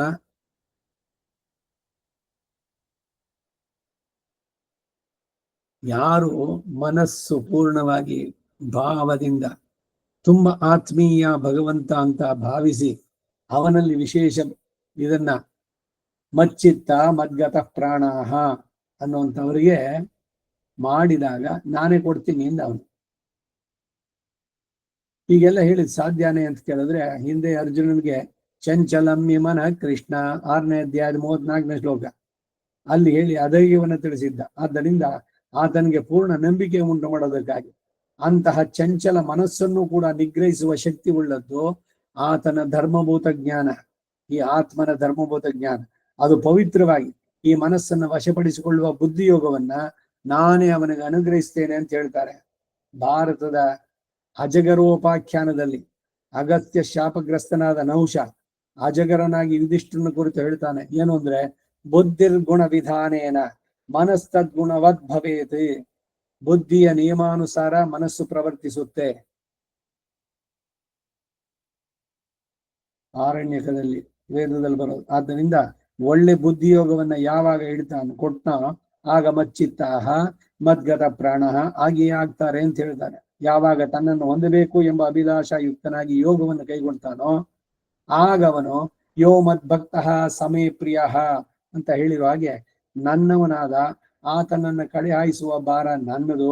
ಯೋಗಕ್ಷೇಮಂ ವಹಾಮ್ಯಂ ಅಂತ ಬಹಳ ಸ್ಪಷ್ಟವಾಗಿ ಹೇಳಿದ್ನಲ್ಲ ಅಂತ ಹೇಳಿರುವ ಹಾಗೆ ನನ್ನವನಾದವನು ಆತನಿಗೆ ಬೇಕಾದ ಜ್ಞಾನ ಪರಿಪಾಕದ ದಿಶೆಯನ್ನ ನಾನೇ ದಯಪಾಲಿಸ್ತೇನೆ ಅಂತ ಹೇಳಿ ತೇಷಾಂ ಹಿಂದೆ ಹೇಳಿದ ಹಾಗೆ ನನ್ನ ವಿಭೂತಿ ಕಲ್ಯಾಣ ಗುಣ ಯೋಗಗಳ ಮಹಾತ್ಮೆಯನ್ನು ಅರಿತು ಮಚ್ಚಿತ್ತರಾಗಿ ಮದ್ಗತ ಪ್ರಾಣರಾಗಿ ಮಹಾತ್ಮರಾಗಿ ಭಕ್ತಿ ಯೋಗ ನಿಷ್ಠರಾದಂತಹ ಸತತಯುಕ್ತಾನ ಮೋಕ್ಷ ದಶೆಯಲ್ಲಿ ನಿತ್ಯ ಯೋಗ ರೂಪವಾದ ಸಾಯುಜ್ಯವನ್ನ ಅಪೇಕ್ಷಿಸುವ ಅಥವಾ ಧ್ಯಾನ ಕಾಲದಲ್ಲಿಯೂ ಮತ್ತು ಇತರ ಕಾಲದಲ್ಲೂ ನನ್ನ ಗುಣಾನುಕಥನವನ್ನ ವಾಸಿತ್ತುಂ ಪೋಷಿತ್ತುಂ ಪೊಕ್ಕಿನೇನ್ ಪೋದು ಅಂದ್ರು ಆಳ್ವಾರ್. ನಾನು ಇದ್ದಷ್ಟು ದಿವಸ ಇಲ್ಲಿ ಭೂಲೋಕದಲ್ಲಿ ಮಾಡಿದ ಕೆಲಸ ಏನು ಅಂದ್ರೆ, ಹೀಗೆ ಅವನನ್ನು ಕೊಂಡಾಡಿದ ದಿವಸ ಅದು ನಿಜವಾಗ್ಲೂ ನನಗೆ ಆಹಾರ, ಅದು ಇಲ್ದಿದ್ರೆ ಅದು ಪಟ್ಟಿಣಿ ನಾಳೆ ಅಂದ್ರು ಇನ್ನೊಬ್ರು ಪೆರಿಯಾಳ್ವಾರ್. ಈ ರೀತಿ ನನ್ನ ದಿವ್ಯ ಚೇಷ್ಟಿತಗಳನ್ನ ಕೊಂಡಾಡೋದೇನು, ಇದೇನೇ ಉತ್ತರ. ಎಲ್ಲ ನಿಮ್ಗೇನಾದ್ರು ಒಂದೊಂದ್ಸಲಿ ಸಂದೇಹ ಬಂದಿದ್ರೆ ಏನು ಮಾತೆತ್ತಿದ್ರೆ ಪೂತನ, ಶಕಟಾಸುರ, ತೃಣಾವರ್ತ, ಅಧೇನುಕ ಹೇಳಿದ್ದನ್ನು ಒಂದು ಪಾಶದಲ್ಲಿ ಹೇಳಿದ್ದಾಯ್ತು. ಮತ್ತೆ ಅದನ್ನೇ ಇನ್ನೊಂದು 100ಕ್ಕೆ ಬಂದ್ರೆ ಮತ್ತೆ ಅದರಲ್ಲೂ ಕೂಡ ಅಷ್ಟೇ. ಹಿಂದಿನ ದಶಕದಲ್ಲಿ ಹೇಳಿದ್ಯಲ್ಲ ಮತ್ತೆ ಇಲ್ಲಿ ಅಂದ್ರೆ ಎಷ್ಟರ ಮಟ್ಟಿಗೆ ಅವರ ಮನಸ್ಸನ್ನ ಸೂರೆಗೊಂಡಿದೆ ಭಗವಂತ ನಡೆಸಿದಂತಹ ಕೃಷ್ಣನಾಗಿ ಆಶ್ಚರ್ಯ ಚೇಷ್ಟಿತಗಳು. ಅದನ್ನು ಹೇಳಿ ಅವ್ರಿಗೆ ಆನಂದ, ಹೇಳಬೇಕಾದ್ರೇನೆ ಆನಂದ. ಇಲ್ಲಿ ಪುನರುಕ್ತಿ ಅದು ದೋಷ ಅಲ್ಲ. ಇಲ್ಲ ಮೊದಲು ಯಾವ್ದು ಇವೆಂಟು ಆಮೇಲೆ ಏನು, ಆಮೇಲೆ ಆಗಿದ್ದನ್ನು ಮೊದ್ಲು ಹೇಳ್ಬಿಟ್ಟು ಚಿಕ್ಕ ಒಂದು ಆಮೇಲೆ ಹೇಳೋದು ಈ ತರದ್ದು ಅಂದ್ರೆ ಭಕ್ತಿಯ ಇದರಲ್ಲಿ ಎಲ್ಲವೂ ಕೂಡ ಸಾಧ್ಯ. ಆ ಪ್ರೀತಿ ಭಗವಂತನ ಬಗ್ಗೆ ಈ ಆಳ್ವಾರಗಳಿಗೆ ಇದ್ದಂತ ಪ್ರೀತಿ ಎಷ್ಟು ಮಟ್ಟಿಗೆ ಅಂದ್ರೆ ಪ್ರತಿ ಒಂದು ದಶಕದಲ್ಲೂ ಹೇಳ್ಬೇಕಾದ್ರೆ ಮತ್ತೆ ಸೇಮ್ ಪೂತನ, ಶಕಟಾಸುರ, ಅಗಾಸುರ, ತೃಣಾವರ್ತ, நன் மாலைகள் தூயன வேந்தி நின்னோர்கள் நன்னீர் ஆட்டை அந்தூபம் தகா நிற்கவே எங்கே ஓர் மாயினா ஈட்டிய வண்ணத்தோடு வண்ணை போந்து மெலத்து வன்கொன் கோட்டினை ஆடினை கொத்து ಅಡಲಾಯರ್ಥಂ ಕೊಂಬಿನುಕ್ಕೇ. ತಿರುವಿರೋತ್ತಂನಲ್ಲಿ ಶೂಟ್ ನನ್ನ ಮಾಲೆಗಳು ಶೋಣ್ ಆರಾಧನೆಯಲ್ಲಿ ಸೇರಿಸಿರೋರು. ಭಗವಂತ ವೈಕುಂಠದಲ್ಲಿ ನಿತ್ಯ ಸೂರ್ಯಗಳಿಂದ ಎಲ್ಲ ಪೂಜೆಯನ್ನು ಸ್ವೀಕರಿಸ್ತಾ ಇದ್ದ. ಪುಷ್ಪ ಮಾಲೆಯನ್ನು ಸಮರ್ಪಿಸಿದ್ರು. ಅಲ್ಲೂ ದಿವ್ಯವಾದ ಪುಷ್ಪಗಳೆಲ್ಲ ಸಿಗುತ್ತೆ. ಇಲ್ಲಿದ್ದೇನೆ ಅರಾನೆ ಮಲ್ಲಿಗೆ ಇದೆಲ್ಲ ಈ ಪುಚ್ಚೂಡಲ್ಲೇ ಹೇಳಿದಂತೆ ಪಾದಿರಿ ಪೂ ಸುಟ್ಟವಾರಾಯ್, ಇರುವಂತಿಗೆ, ಸಂಪಿಗೆ ಎಲ್ಲ, ಚಂಪಕ, ಪುನ್ನಾಗ, ಬೇಕಾದಷ್ಟು ಆ ಪುಷ್ಪಗಳನ್ನ. ಆಮೇಲೆ ಧೂಪವನ್ನು ಹಚ್ಚಿದ್ರು. ಒಳ್ಳೆ ಶುದ್ಧವಾದ ಸಾಂಬ್ರಾಣಿ ಹೊಗೆನಲ್ಲಿ ಭಗವಂತ ಮರಿಯಾಗ್ಬಿಟ್ಟಿದ್ದಾನೆ. ಅದಾದ್ಮೇಲೆ ಇವ್ರು ದೀಪ ಆದ್ಮೇಲೆ ಧೂಪ ಆದ್ಮೇಲೆ ದೀಪ ಹಚ್ಕೋಬೇಕು. ತದ್ವಿಷ್ಣು ಆಫ್ ಪರಮಂ ಪದಗಂ ಆರತಿಯನ್ನು ಮಾಡಬೇಕು.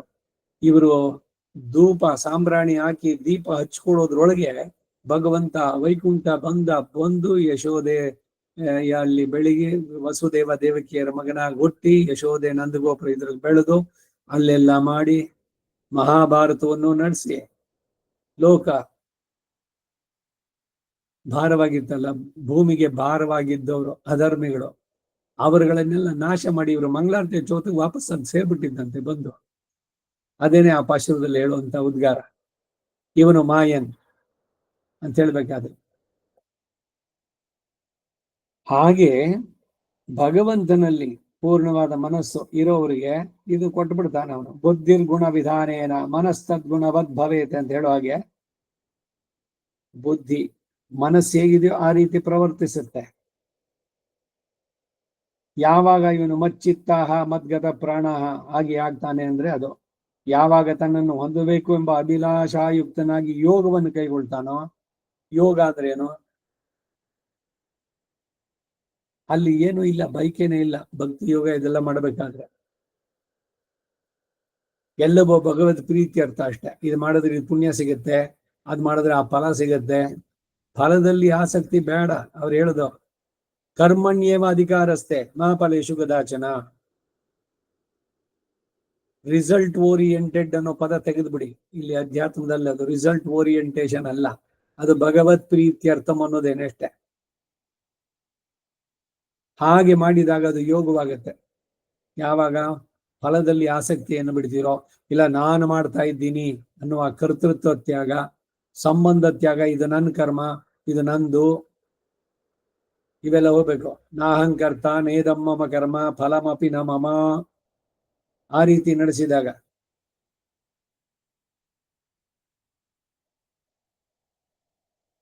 ಸತತ ಯುಕ್ತಾನ ಮೋಕ್ಷ ದಶೆಯಲ್ಲಿ ನಿತ್ಯ ಯೋಗ ರೂಪವಾದ ಸಾಹಿತ್ಯವನ್ನು ಅಪೇಕ್ಷಿಸುವ ಮತ್ತು ಧ್ಯಾನ ಕಾಲದಲ್ಲೂ ಇತರ ಕಾಲದಲ್ಲೂ ನನ್ನ ಗುಣಾನುಖತ, ನನ್ನ ದಿವ್ಯ ಚೇಷ್ಟಿತಗಳನ್ನು ಕೊಂಡಾಡೋದು. ಹೀಗೆ ಹಿಂದಿನ ಶ್ಲೋಕದಲ್ಲಿ ಹೇಳಿದಂತ ಇಂತಹ ಮನೋವೃತ್ತಿ, ಆ ಭಾವ ಸಮನ್ವಿತೆ ಅದನ್ನು ಹೊಂದಿರುವಂತಹ ಭಜತಾಂ, ನನ್ನ ಪ್ರೀತಿಯನ್ನು ಹೇಗೆ ಹೊಂದಬೇಕು ಹಾಗೆ ಪ್ರೀತಿಯ ಅತಿಶಯದಿಂದ ಧ್ಯಾನಿಸುವವರಿಗೆ ತಮ್ ನಿರತಿಶಯ ಮಹಾತ್ಮೆಯುಳ್ಳಂತಹ ಯೋಗವನ್ನ ಪ್ರೀತಿ ಪೂರ್ವಕಂ ದದಾಮಿ. ಆತನು ನನ್ನನ್ನು ಆಶ್ರಯಿಸಿದನೆ, ಆತನು ಮಹಾಭಕ್ತನೇ, ಪರಮ ಉದಾರಿಯೇ ಎಂಬುದಾಗಿ ಆತನನ್ನ ಪರಮ ಸುಹೃತ್ ಎಂದು ಭಾವಿಸಿ ತುಂಬಾ ಪ್ರೀತಿಪೂರ್ವಕವಾಗಿ ನಾನು ಕೊಡ್ತೇನೆ.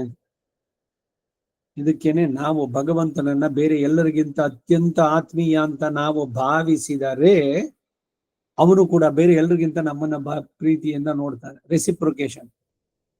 ನೀವು ತೋರಿಸದೆ ಅದಕ್ಕೆ ಸರಿಯಾದ ಪ್ರತಿಕ್ರಿಯೆ ಅವನಿಂದ. ಬರೀ ನನಗೆ ಇದು ಕೊಟ್ಬಿಡಪ್ಪ, ನೀನ್ ಅಲ್ಲೇ ಇರು, ಈಗ ನಾನು ಕೇಳಿದ್ ಕೊಟ್ಬಿಡು, ಕೊಟ್ಟ ಮೇಲೆ ನಾನು ಆಮೇಲೆ ಹೇಳ್ತೀನಿ ನೋಡಿ ನನ್ನ ಪ್ರಯತ್ನ ಎಲ್ಲ ನನ್ನ ಎಫರ್ಟ್ಸ್ ಇಂದ ನಾನು ಇದನ್ನು ಸಾಧಿಸಿದೆ ಅಂತ ನಾನೇ ಹೇಳ್ಕೊಳ್ತೀನಿ. ಮತ್ತೆ ನಿನ್ನ ಹತ್ರ ಇನ್ನೊಂದ್ಸಲಿ ಬೇಕಾದಾಗ ಬರ್ತೀನಿ ಅಷ್ಟೇ. ಕೇಳಿದ್ದನ್ನ ನೀನ್ ಕೊಡೋ ಕಷ್ಟ ಆದ್ರೆ ಸಾಕು. ಇದು ಒಂದ್ ರೀತಿ ಭಕ್ತಿ. ನೀನ್ ಇದು ಮಾಡಿಸ್ಕೊಟ್ಬಿಡು, ನಾನ್ ನಿನ್ಗೆ ಅದನ್ನ ಕೊಡ್ತೀನಿ ಇದನ್ನ ಕೊಡ್ತೀನಿ ಅಂದಾಗ್ತಾನ ಅವನು. ಏನ್ ನೀನ್ ಕೊಡೋದು? ಎಲ್ಲ ನಾ ಕೊಟ್ಟಿದ್ದೇನೆ, ನನಗೆ ಕೊಡ್ಬೇಕ ಮತ್ತೆ ನೀನು? ಆ ಕೊಡೋದ್ರಲ್ಲೂ ಚೌಕಾಸಿ. ಅಯ್ಯೋ ದೇವರಿಗೆ. ನಮಗಾದ್ರೆ ಅದು ಬೇರೆ, ನಾವು ಉಪಯೋಗಿಸೋಕೆ ಎಲ್ಲ ಬೇರೆ ವಿಷಯ. ಇದು ಒಂದು ತುಪ್ಪನೋ ಅಥವಾ ಎಣ್ಣೆನೋ ಅದೆಲ್ಲ ನಮಗೆ ಬಹಳ ಶುದ್ಧವಾದಾಗಬೇಕು. ದೇವರು ಎಲ್ಲ ನಡೆಯುತ್ತೆ, ಪಾಮ ಇಲ್ಲೂ ನಡೆಯುತ್ತೆ. ಇಲ್ಲ ಎಣ್ಣೆ ಕಾಸಿದ್ದು ಬೋಂಡನೋ ಮತ್ತೊಂದು ಮಾಡಿಬಿಟ್ಟು ಮಿಕ್ಕಿದ್ದನ್ನ ಕಾಸಿದ್ದನ್ನ ನಾವು ತಿಂದ್ರೆ ಅದು ಆಹಾರ ಶರೀರಕ್ಕೆ ಒಳ್ಳೇದಿಲ್ಲ. ಏನ್ ಮಾಡೋದು? ಪೆರ್ಮಳ್ಳೆ ಬಿಚ್ಚುಡ್ಲ ಎಣ್ಣೆ ಕಾಸಿದ್ದು ಸುಟ್ಟ ಎಣ್ಣೆನ ದೀಪಕ್ಕೆ ಹಾಕಿದ್ರೆ ಆಯ್ತು. ಏನು ದೀಪ ಉರಿಬೇಕಷ್ಟೆ, ಅದು ಏನ್ ಹಾಕಿದ್ರೆ ಏನು? ಇಲ್ಲಿ ನಾವು ಭಗವಂತನಿಗೆ ನಾವು ಕೊಡೋದು ನಮ್ಮಲ್ಲಿ ಇರುವಂತಹದ್ದನ್ನ ಶ್ರೇಷ್ಠವಾದನ್ನು ಕೊಡಬೇಕು ಅನ್ನೋ ಭಾವದಲ್ಲಿ ಕೊಡ್ತಾ ಇದ್ದೀವೋ? ಎಲ್ಲರಿಗಿಂತ ಅತ್ಯಂತ ಆತ್ಮೀಯ ಅಂತ ನಾವು ಭಗವಂತನನ್ನ ಕನ್ಸಿಡರ್ ಮಾಡೋದಾದ್ರೆ ಅವನು ಪರಮ ಆಪ್ತ. ನನಗೆ ತಂದೆ ಅಲ್ಲ, ತಾಯಿ ಅಲ್ಲ, ಹೆಂಡತಿ ಅಲ್ಲ, ಮಕ್ಕಳಲ್ಲ, ದುಡ್ಡಲ್ಲ, ಹೆಸರಲ್ಲ, ಕೀರ್ತಿ ಅಲ್ಲ. ಇವೆಲ್ಲಕ್ಕಿಂತನೂ ಮಿಗಿಲಾಗಿ ಭಗವಂತನೇ ಅಂತ ಭಾವಿಸಿದವರಿಗೆ ಅವನು ಕೂಡ ಅಷ್ಟೇ ಪ್ರೀತಿಯಿಂದ ಐ ವಿಲ್ ರೆಸಿಪ್ರೋಕೇಟ್. ಇಲ್ದಿದ್ರೆ ಕಂತೆಗೆ ತಕ್ಕ ಬೊಂತೆ ಅಂತ. ನಮ್ಮ ಭಕ್ತಿ ಎಷ್ಟೋ ಅಷ್ಟಕ್ಕೆ ಸರಿಯಾಗಿ ಅವನಿಂದ ನಾವು ಕೇವಲ ಪ್ರೀತಿಪೂರ್ವಕಂ ಎಂದು ಭಜತಾಮ್ ಅನ್ನೋದಕ್ಕೆ ಅನ್ವಯಿಸಿದ್ದಾರೆ. ಇದು ಅಷ್ಟು ಸ್ವಾರಸ್ಯ ಅರ್ಥವಾಗುವುದಿಲ್ಲ. ಆದ್ದರಿಂದ ಶ್ರೀ ಯತಿವರ್ಯರು ಪ್ರೀತಿಪೂರ್ವಕಂ ಎಂಬುದನ್ನ ದದಾಮಿ ಎಂಬುದರಿಗೆ ಅನ್ವಯಿಸುತ್ತಾರೆ. ಶ್ರೀಕೃಷ್ಣ ಭಗವಾನ್ ರವರ ದಿವ್ಯ ಸೂಕ್ತಿಯಲ್ಲಿ ಪ್ರೀತಿಪೂರ್ವಕಂ ಎಂಬುದು ಮಧ್ಯದಲ್ಲಿರೋದ್ರಿಂದ ಕಾಕಾಕ್ಷಿ ನ್ಯಾಯದ ಪ್ರಕಾರ ಪ್ರೀತಿಪೂರ್ವಕಂ ಭಜತಾಂ ಪ್ರೀತಿಪೂರ್ವಕಂ ದದಾಮಿ. ಯಾರು ಪ್ರೀತಿಪೂರ್ವಕವಾಗಿ ಭಜಿಸ್ತಾರೋ ಅವರಿಗೆ ಪ್ರೀತಿಪೂರ್ವಕವಾಗಿ ನಾನು ನೀಡ್ತೀನಿ. அன்பனாகும் தனதால் அடைந்தார்க்கெல்லாம், அணியனாகும் தனதால் அடைந்தார்க்கெல்லாம். ಸೊ ನಾವು ಭಗವಂತನನ್ನ ಎಷ್ಟು ಮಟ್ಟಿಗೆ ನಾವು ಇದು ಮಾಡ್ತೀವಿ, ಯಾವ ಭಾವದಿಂದ ಅವನನ್ನ ನಾವು ನೋಡ್ತೀವಿ. ಇಲ್ಲ ಏನವನ ಹತ್ರ ಬಿಸ್ನೆಸ್ ಮಾಡ್ತೀವ, ನೀನ್ ಇದ್ ಮಾಡ್ಕೊಡು ಹರಕೆ, ನಾನು ಅದನ್ನ ಮಾಡಿಸ್ಕೊಡ್ತೀನಿ ನಿಂಗೆ. ಅವನಿಗೆ ಏನ್ ಮಾಡ್ಕೊಡ್ತೀರಿ? ಅವನ ಅವಾಪ್ತ ಸಮಸ್ತ ಕಾಮ. ಅವನು ಯಾರಿಂದ ಏನೂ ಆಗ್ಬೇಕಾಗಿಲ್ಲ. ಅವನಿಗೆ ದ್ವೇಷಿಗಳು ಇಲ್ಲ, ಮಿತ್ರರು ಇಲ್ಲ. ಆದ್ರೆ ಯಾರು ಅವನನ್ನು ಆಶ್ರಯಿಸಿ ಬರ್ತಾರೆ ಅವ್ರ ಕೈ ಬಿಡೋದಿಲ್ಲ ಅಂತ ಹೇಳಿದ್ದಾನೆ ಬೇಕಾದಷ್ಟು ಕಡೆ. ಸೊ ಬೇರೆ ಎಲ್ಲರನ್ನು ಬಿಟ್ಟು ಅವನನ್ನೇ ಆಶ್ರಯಿಸಿದವರಿಗೆ ಸಹಜವಾಗಿ ಅವನು ವಿಶೇಷವಾಗಿ ಅನುಗ್ರಹಿಸೋದ್ರಲ್ಲಿ ಆಶ್ಚರ್ಯನೇ ಇಲ್ಲ. ಲೌಕಿಕಕ್ಕೂ ಇದು ಸರಿ, ಅಧ್ಯಾತ್ಮದಲ್ಲೂ ಸರಿ.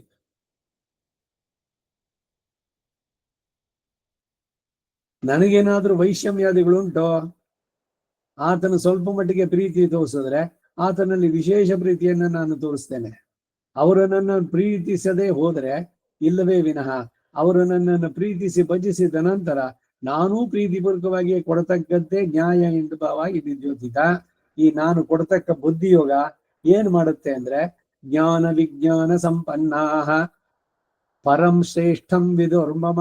ಭಾಗವತ 11:19-3 ಹೇಳಿರೋ ಹಾಗೆ ದೇಹ ಸ್ವರೂಪ ಏನು, ತನ್ನ ಸ್ವರೂಪ ಏನು, ದೇಹಾತ್ಮ ಭ್ರಮೆಯನ್ನು ಬಿಡಿಸಿ ಪರಮಾತ್ಮನ ಸ್ವರೂಪ ಏನು ಎಂಬ ಜ್ಞಾನದಿಂದ ಅವನೇ ಸರ್ವಶ್ರೇಷ್ಠ ಅಂತ ತಿಳಿಸಿ ಹೊಂದುವ ಮಾರ್ಗವನ್ನ ಸ್ಫುಟವಾಗಿ ಸ್ಪಷ್ಟವಾಗಿ ಅದನ್ನು ಸೂಚಿಸುತ್ತೆ. ಈ ಬುದ್ಧಿಯೋಗ ಎಂತ ಮಹಾತ್ಮ ಉಳ್ಳದ್ದು ಅಂತಂದ್ರೆ ಅಪೇಕ್ಷೆಯಲ್ಲಿ ಹೇಳ್ತಾರೆ, ಏನ ಯಾವ ಈ ಬುದ್ಧಿಯೋಗದಿಂದ ಮಾಂ ಸ್ವಸ್ವರೂಪ ಆವಿರ್ಭಾವ ಅರ್ಚಿರಾದಿಗಮನ ಪರಿಪೂರ್ಣ ಬ್ರಹ್ಮಾನುಭವಾದಿಗಳೇ ಮೊದಲಾದದ್ದು. ಸ್ವಸ್ವರೂಪ ಆವಿರ್ಭಾವ ಅಂದ್ರೇನು? ಆತ್ಮನಿಗೆ ಆ 8 ಗುಣಗಳು, ಅಷ್ಟಗುಣಗಳ ಆವಿರ್ಭಾವ ಅಂತ. ಅಪಹತ ಪಾಪ್ಮ ವಿಜರೋ ವಿಮೃತ್ಯು ವಿಲೋ ವಿಶೋಕ ವಿಜಿಘತ್ಸಹ ಅಪಿಪಾಸಃ ಸತ್ಯಕಾಮ ಸತ್ಯ ಸಂಕಲ್ಪ ಅಂತ ಇವು ಅವುಗಳ ಆವಿರ್ಭಾವ, ಆ ಜ್ಞಾನ ಉಂಟಾಗುವಂತಹದ್ದು. ಪರಮಾತ್ಮನ ಸ್ವರೂಪ ಅಂತಃ ಪ್ರವಿಷ್ಟ ಶಾಸ್ತಾ ಜನಾನಾಂ ಅಂತಃ ಪ್ರವಿಷ್ಟ ಕರ್ತಾರಮೇತಂ ಸರ್ವೇ ವೇದಾಃ ಯತ್ರೈಕಂ ಭವಂತಿ. ಎಲ್ಲವೂ ಎಲ್ಲಿ ಒಂದೇ ಕಡೆ ಸೇರುತ್ತೋ ಮೂಲ ಸ್ರೋತದಲ್ಲಿ ಅದು ಅಂತರ್ಯಾಮಿ ಬ್ರಾಹ್ಮಣ. ಅಲ್ಲಿ ಹೇಳಿದಂತೆ ಪರಮಾತ್ಮನ ಸ್ವರೂಪ ಎಂಬ ಜ್ಞಾನದಿಂದ ಅವನೇ ಸರ್ವಶ್ರೇಷ್ಠ ಅಂತ ತಿಳಿಸಿ ಅವನನ್ನು ಹೊಂದುವ ಮಾರ್ಗವನ್ನ ಸ್ಪಷ್ಟವಾಗಿ ತೋರಿಸ್ತಾನೆ. ಆ ಬುದ್ಧಿಯೋಗ ಎಂಥದ್ದು, ಮಹಾತ್ಮೆ ಉಳ್ಳದ್ದು ಎಂಬುದು ಅಪೇಕ್ಷೆಯಲ್ಲಿ ಹೇಳಿದ್ದಾರೆ. ಯಾವ ಈ ಬುದ್ಧಿಯೋಗದಿಂದ ಮಾಂ ಸ್ವಸ್ವರೂಪ ಆವಿರ್ಭಾವ ಅರ್ಚಿರಾದಿಗಮನ, ದೇವಯಾನೋ ಪಿತೃಯಾನ, 2 ಯಾನಗಳು ಹೋಗೋ ಗತಿ, ಅರ್ಚಿರಾದಿಗತಿ ಧೂಮಾದಿಗತಿ. ಇವರೆಲ್ಲ ಭಗವಂತನನ್ನ ಆಶ್ರಯದವರಿಗೆ ಅರ್ಚಿರಾದಿಗಮನ, ಮುಂದಕ್ಕೆ ಪರಿಪೂರ್ಣ ಬ್ರಹ್ಮಾನುಭವ ಇವೆಲ್ಲ ಉಂಟಾಗುವಂತ ಆ ಪ್ರಯೋಜನಗಳನ್ನು ಉಂಟು ಮಾಡುವ ಹಾಗೆ ಪರಮ ದಯಾಳುವಾದ ನನ್ನನ್ನ ತೇ ಆ ಮಹಾತ್ಮರಾದ ಭಕ್ತರು ಉಪಯಾಂತಿ ದಿವ್ಯ ವೈಕುಂಠದಲ್ಲಿ ಪರವಾಸುದೇವ ರೂಪಧಾರಿಯಾದ ನನ್ನಲ್ಲಿಗೆ ಸಮೀಪಿಸಿ ಬಂದು ಸೇರ್ತಾರೋ ಅಂತಹ ಬುದ್ಧಿಯೋಗವನ್ನ ಅವರಿಗೆ ನಾನು ಕೃಪೆಗೈತೇನೆ ಎನ್ನುವ ಭಾವ. ಹೀಗೆ ನನ್ನ ಭಜನದಲ್ಲಿ ಮಾತ್ರ ಪ್ರೀತಿಯನ್ನು ತೋರಿದ್ರೆ ನಾನು ಅವರಿಗೆ ಪ್ರೀತಿಪೂರ್ವಕವಾಗಿ ಕೊಡುವುದು ಎಷ್ಟು ಮಹತ್ತಾದದ್ದು ಅನ್ನೋದನ್ನ ನೋಡು ಅರ್ಜುನ. ಅವರ ಅಂತಸ್ತಿಗೆ ಸರಿಯಾದ ಪ್ರೀತಿಯನ್ನು ಅವರು ತೋರಿಸಿದ್ರು. ನನ್ನ ಪರತ್ವ ಸೌಲಭ್ಯಾದಿ ಗುಣಗಳಿಗೆ ಅನುಗುಣವಾಗಿ ನಾನು ಎಂತಹ ನಿರತಿಶಯ ಫಲವನ್ನು ದಯಪಾಲಿಸಿರುತ್ತೇನೆ ಎಂಬ ಭಾವವು ಇಲ್ಲಿ ತೋರಿ ಬರುತ್ತೆ. ಯಾರು ನನ್ನನ್ನು ಬಂದು ಸೇರಬೇಕು ಎಂಬ ಅಪೇಕ್ಷೆ ಉಳ್ಳವರಾಗಿ ನನ್ನ ಭಕ್ತರಾಗಬೇಕೆಂಬ ದೃಢ ಸಂಕಲ್ಪವನ್ನ ಸ್ವಲ್ಪ ಮಟ್ಟಿಗೆ ಪ್ರದರ್ಶಿಸಿದ್ರು ಒಡನೆಯೇ ಒಳ್ಳೆ ಬುದ್ಧಿಯೋಗವನ್ನು ಕೊಟ್ಟು ಅವರು ಮಚ್ಚಿತ್ತರಾಗಿ ಮದ್ಗತ ಪ್ರಾಣರಾಗಿ ನನ್ನ ಗುಣ ಕಥನವನ್ನ ಆದರದಿಂದ ಕೇಳುವವರಾಗಿ ಮತ್ತು ಅದನ್ನೇ ಇತರರಿಗೆ ಶ್ರವಣ ಮಾಡಿಸುವವರಾಗಿ ಹೀಗೆ ತಾವೂ ಸುಪ್ರೀತರಾಗಿ ಇತರರನ್ನು ಸಂತೋಷಪಡಿಸುವವರಾಗ್ತಾರೆ. ಆಗ ನನ್ನ ಅನುಗ್ರಹದ ಮಹಾತ್ಮೆಯಿಂದ ನನ್ನ ಸಾಯುಜ್ಯವನ್ನು ಹೊಂದಿ ನನಗೆ ಸಮವಾದ ನಿರತಿಶಯ ಆನಂದವನ್ನು ಹೊಂದುತ್ತಾರೆ. ಸಾಯುಜ್ಯ ಅಂದ್ರೆ ಇದು, ಭಗವಂತನಿಗೆ ಸಮಾನವಾದ ಆನಂದವನ್ನು ಪಡೆದು ಅವನಿಗೆ ನಿತ್ಯ ಕೈಂಕರ್ಯದಲ್ಲಿ ತೊಡಗೋದು. ಇವನೇ ಭಗವಂತನ ಆಗೋಲ್ಲ, ಇದರಲ್ಲಿ ಸಂಶಯ ಇಲ್ಲ ಅನ್ನುವಂಥದ್ದು. ದದಾಮಿ ಬುದ್ಧಿ ಯೋಗಂ ತಂ ಏನ ಮಾಂ ಉಪಯಾಂತಿತೆ ಅನ್ನೋದ್ರಿಂದ ಸಿದ್ಧೋಪಾಯನಾದ ಪ್ರಾಪಕನೂ ನಾನೇ, ಸಿದ್ಧೋಪಾಯನೂ ನಾನೇ, ಪ್ರಾಪ್ಯನೂ ನಾನೇ ಎಂಬ ಈ ಶ್ಲೋಕದಲ್ಲಿ ಮುಕ್ತಿದೋ ಮುಕ್ತಭೋಗ್ಯ ಅಂತ ಹೇಳಿರುವ ಅರ್ಥ ಉಪದೇಶಿಸಲ್ಪಟ್ಟಿದ್ದು. ಹೀಗೆ ತಾನೇ ಸಿದ್ಧೋಪಾಯನೆಂದು ತಾನೇ ಪ್ರಾಪ್ಯನು ಎಂದು ಹೇಳೋದ್ರಿಂದ ನಾರಾಯಣ ಶಬ್ದದ ನಾರಾಯಣಾಂ ಅಯನಂ ಎಂಬ ತತ್ಪುರುಷ ಸಮಾಸಾರ್ಥ ಕೂಡ ಇಲ್ಲಿ ವ್ಯಕ್ತವಾಯಿತು. ನಾರಾಹ ಅಂತಂದ್ರೆ ಎಲ್ಲ ಚೇತನರು, ಅವರಿಗೆ ಅಯನ ಅಂದ್ರೆ ಕಡೆಯ ಗತಿ ಅಥವಾ ಮಾರ್ಗ ಅಂತ. ನಿತ್ಯರಾದ ಜೀವಾತ್ಮರಿಗೆ ಅಯನಂ ಅಂದ್ರೆ ಪ್ರಾಪ್ಯ, ಪ್ರಾಪಕನು, ಆಧಾರ ಎಂಬರ್ಥ. ಇನ್ ಗತೌ ಎಂಬ ಧಾತುವಿನಿಂದ ಉತ್ಪನ್ನವಾದಂತಹದ್ದು ಅಯನ ಶಬ್ದ.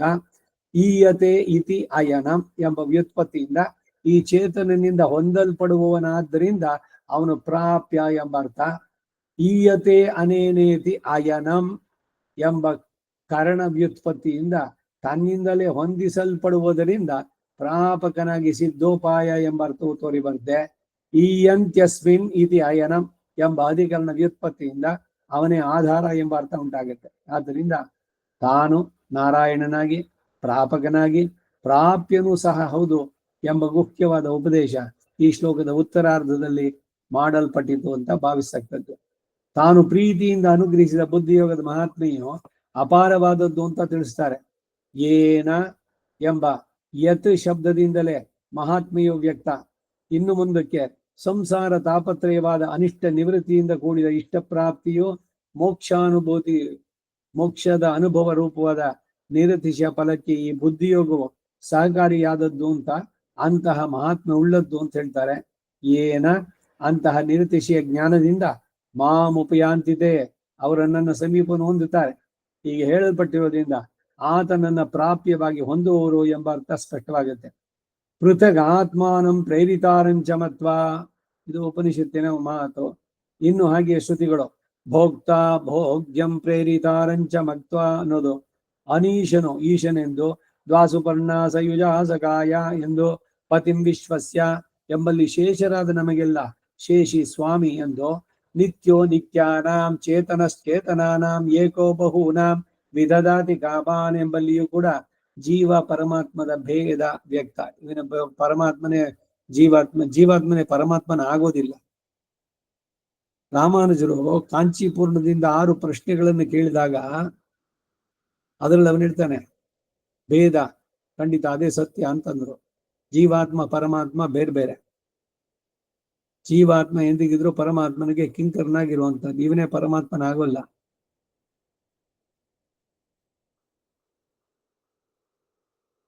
ಹೀಗೆಲ್ಲ ಇದ್ರೂ ಕೂಡ ಇಲ್ಲಿ ಉಪಯಾಂತಿ ಶಬ್ದದಿಂದ ಸ್ವರೂಪೈಕ್ಯ ಹೇಳಲ್ಪಟ್ಟಿತು ಅಂತ ಕೆಲವರು ಭಾವಿಸ್ತಾರೆ. ಉಪ ಎಂಬ ಉಪಸರ್ಗ ಸಾಮೀಪ್ಯವನ್ನು ಬೋಧಿಸುವುದರಿಂದ ಪರಮಾತ್ಮನ ಹತ್ತಿರ ಸೇರ್ತಾರೆ. ವೈಕುಂಠ ಮೋಕ್ಷ ಅನ್ನೋದು 4 ಬಗೆ: ಸಾರೂಪ್ಯ, ಸಾಮೀಪ್ಯ, ಸಾಲೋಕ್ಯ, ಸಾಯುಜ್ಯ. ಸಾರೂಪ್ಯ ಅಂದ್ರೆ ಏನು?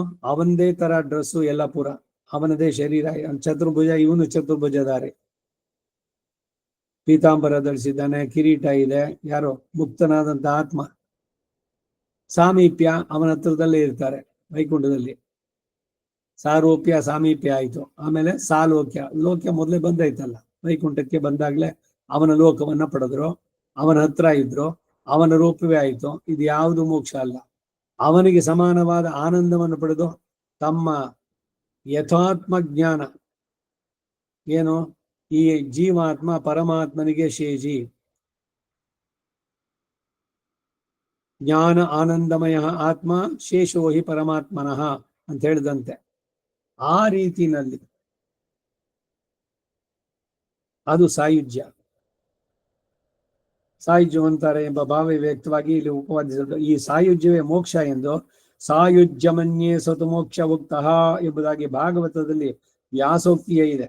ಗೀತೆಯಲ್ಲಿ ಮೋಕ್ಷವು ಸ್ವರೂಪೈಕ್ಯ ರೂಪ ಎಂದು ಎಲ್ಲಿಯೂ ಬೋಧಿಸಲಿಲ್ಲ. ಇದು ಅದ್ವೈತದ ಖಂಡನೆ.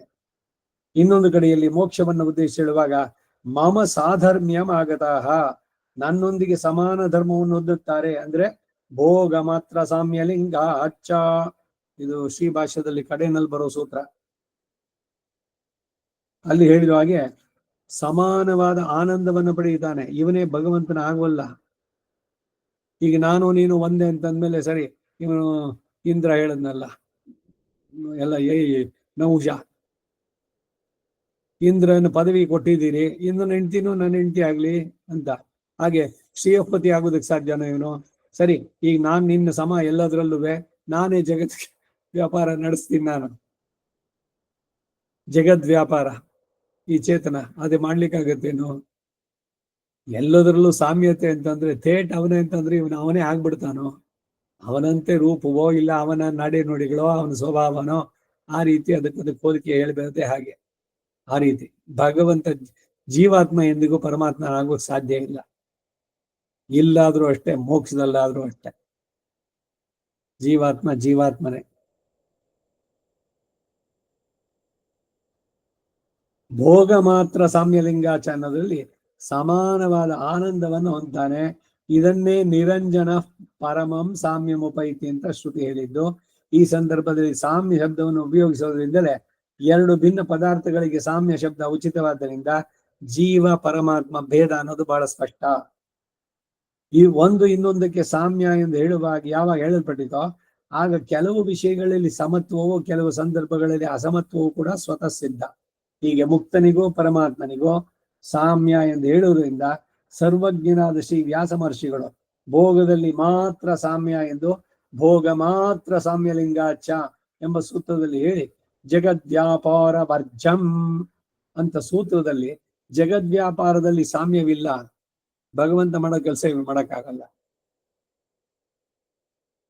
ಅಂತ ಹೇಳ್ತಾರೆ. ಈ ಹುಡುಗನು ಸಿಂಹಕ್ಕೆ ಸಮನು ಅಂದರೆ ಪರಾಕ್ರಮದಲ್ಲಿ ಮಾತ್ರ ಸಮ ಎಂದು, ರೂಪದಲ್ಲಿ ಸಮ ಅಲ್ಲ ಅಂತ ಹೇಗೆ ಏರ್ಪಡುತ್ತೋ ಏನು ಸಿಂಹ, ಇವನು ಸಿಂಹ ತರ ಇದ್ದಾನ?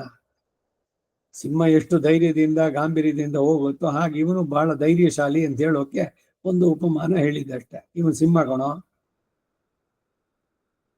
ಲೋಕದ ಜನರಿಗೆ ಹೇಳಿದ್ರೆ. ಆದ್ರೆ ಸ್ವಾಮಿನ್ ಯಾದವ ಸಿಂಹ ಅಥವಾ ಸ್ವಾಮಿನ್ ರಾಘವ ಸಿಂಹ, ಅವರು ರಘುವೀರ ಗದ್ದಲ್ಲಿ ಅವನು ನಿಜವಾಗ ಸಿಂಹವೇ, ರಾಘವ ಸಿಂಹ ಅವನು. ಇಲ್ಲಿ ಇವನು ಯಾದವ ಸಿಂಹ.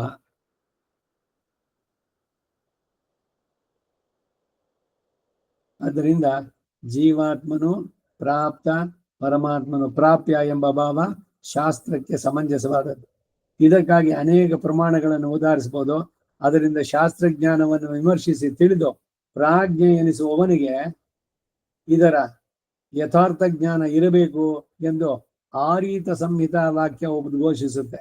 ಅದು ಯಾವುದು ಅಂದ್ರೆ ಪ್ರಾಪ್ಯಸ್ಯ ಬ್ರಹ್ಮಣೋ ರೂಪಂ ಪ್ರಾಪ್ತಿಶ್ಚ ಪ್ರತ್ಯಗಾತ್ಮನಃ ಪ್ರಾಪ್ತಿ ಉಪಾಯಂ ಫಲಂ ಚೈವ ತಥಾ ಪ್ರಾಪ್ತಿ ವಿರೋಧಿ ಚ ವದಂತಿ ಸಕಲಾ ವೇದಾಃ ಸೇತಿಹಾಸ ಪುರಾಣಕಾಃ.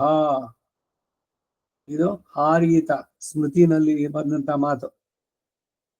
ಪ್ರಾಪ್ಯ ಸ್ವರೂಪ ಭಗವಂತನ ಸ್ವರೂಪ, ಪ್ರಾಪ್ತೃವಿನ ಸ್ವರೂಪ ಜೀವಾತ್ಮನ ಸ್ವರೂಪ ತಿಳಿಬೇಕು.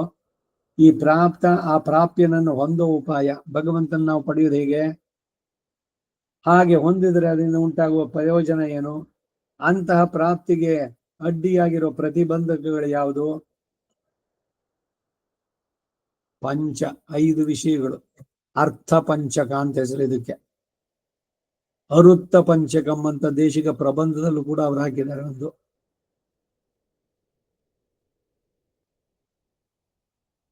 ಅಂತಹ ಪ್ರಾಪ್ತಿಗೆ ಪ್ರತಿಬಂಧಗಳು ಇವೆಲ್ಲವನ್ನ ಹೇಳಿವಂದ ಪ್ರಾಪ್ಯ ಸ್ವರೂಪ, ಪ್ರಾಪ್ತೃ ಸ್ವರೂಪಗಳು ಬೇರೆ ಬೇರೆ ಎಂದು ವಿಶದವಾಗಿ ಹೇಳಿ ಈ ಉಪಾಯವಾದ ಭಕ್ತಿ ಯೋಗದಿಂದ ಪ್ರಾಪ್ತ ಆದಂತಹ ಜೀವಾತ್ಮನು ಪ್ರಾಪ್ಯನಾದ ಪರಮಾತ್ಮನನ್ನು ಹೊಂದುತ್ತಾನೆ ಎಂದು ಮಾಂ ಉಪಯಾಂತಿತೆ ಎಂದು ಅವರುಗಳು ನನ್ನನ್ನು ಸಮೀಪಿಸಿ ಸೇರ್ತಾರೆ ಎಂದರೆ ನನ್ನ ಸಾಯುಜ್ಯವನ್ನು ಹೊಂದುತ್ತಾರೆ, ಸಯುಕ್ ಎಂಬ ಭಾವವನ್ನು ಹೊಂದುತ್ತಾರೆ, ಸಮಾನವಾದ ಆನಂದ ಭಾಗಗಳಾಗ್ತಾರೆ ಅಂತ ಗೀತೆಯಲ್ಲೆಲ್ಲೂ ಈ 5 ವಿಷಯಗಳಲ್ಲೇ ಹೇಳಲ್ಪಟ್ಟಿದ್ದು. ಯಾವುದೇ ಗ್ರಂಥ ತಗೊಳ್ಳಿ, ಈ ಅರ್ಥ ಪಂಚಕ ಅನ್ವಯ ಮಾಡಬಹುದು.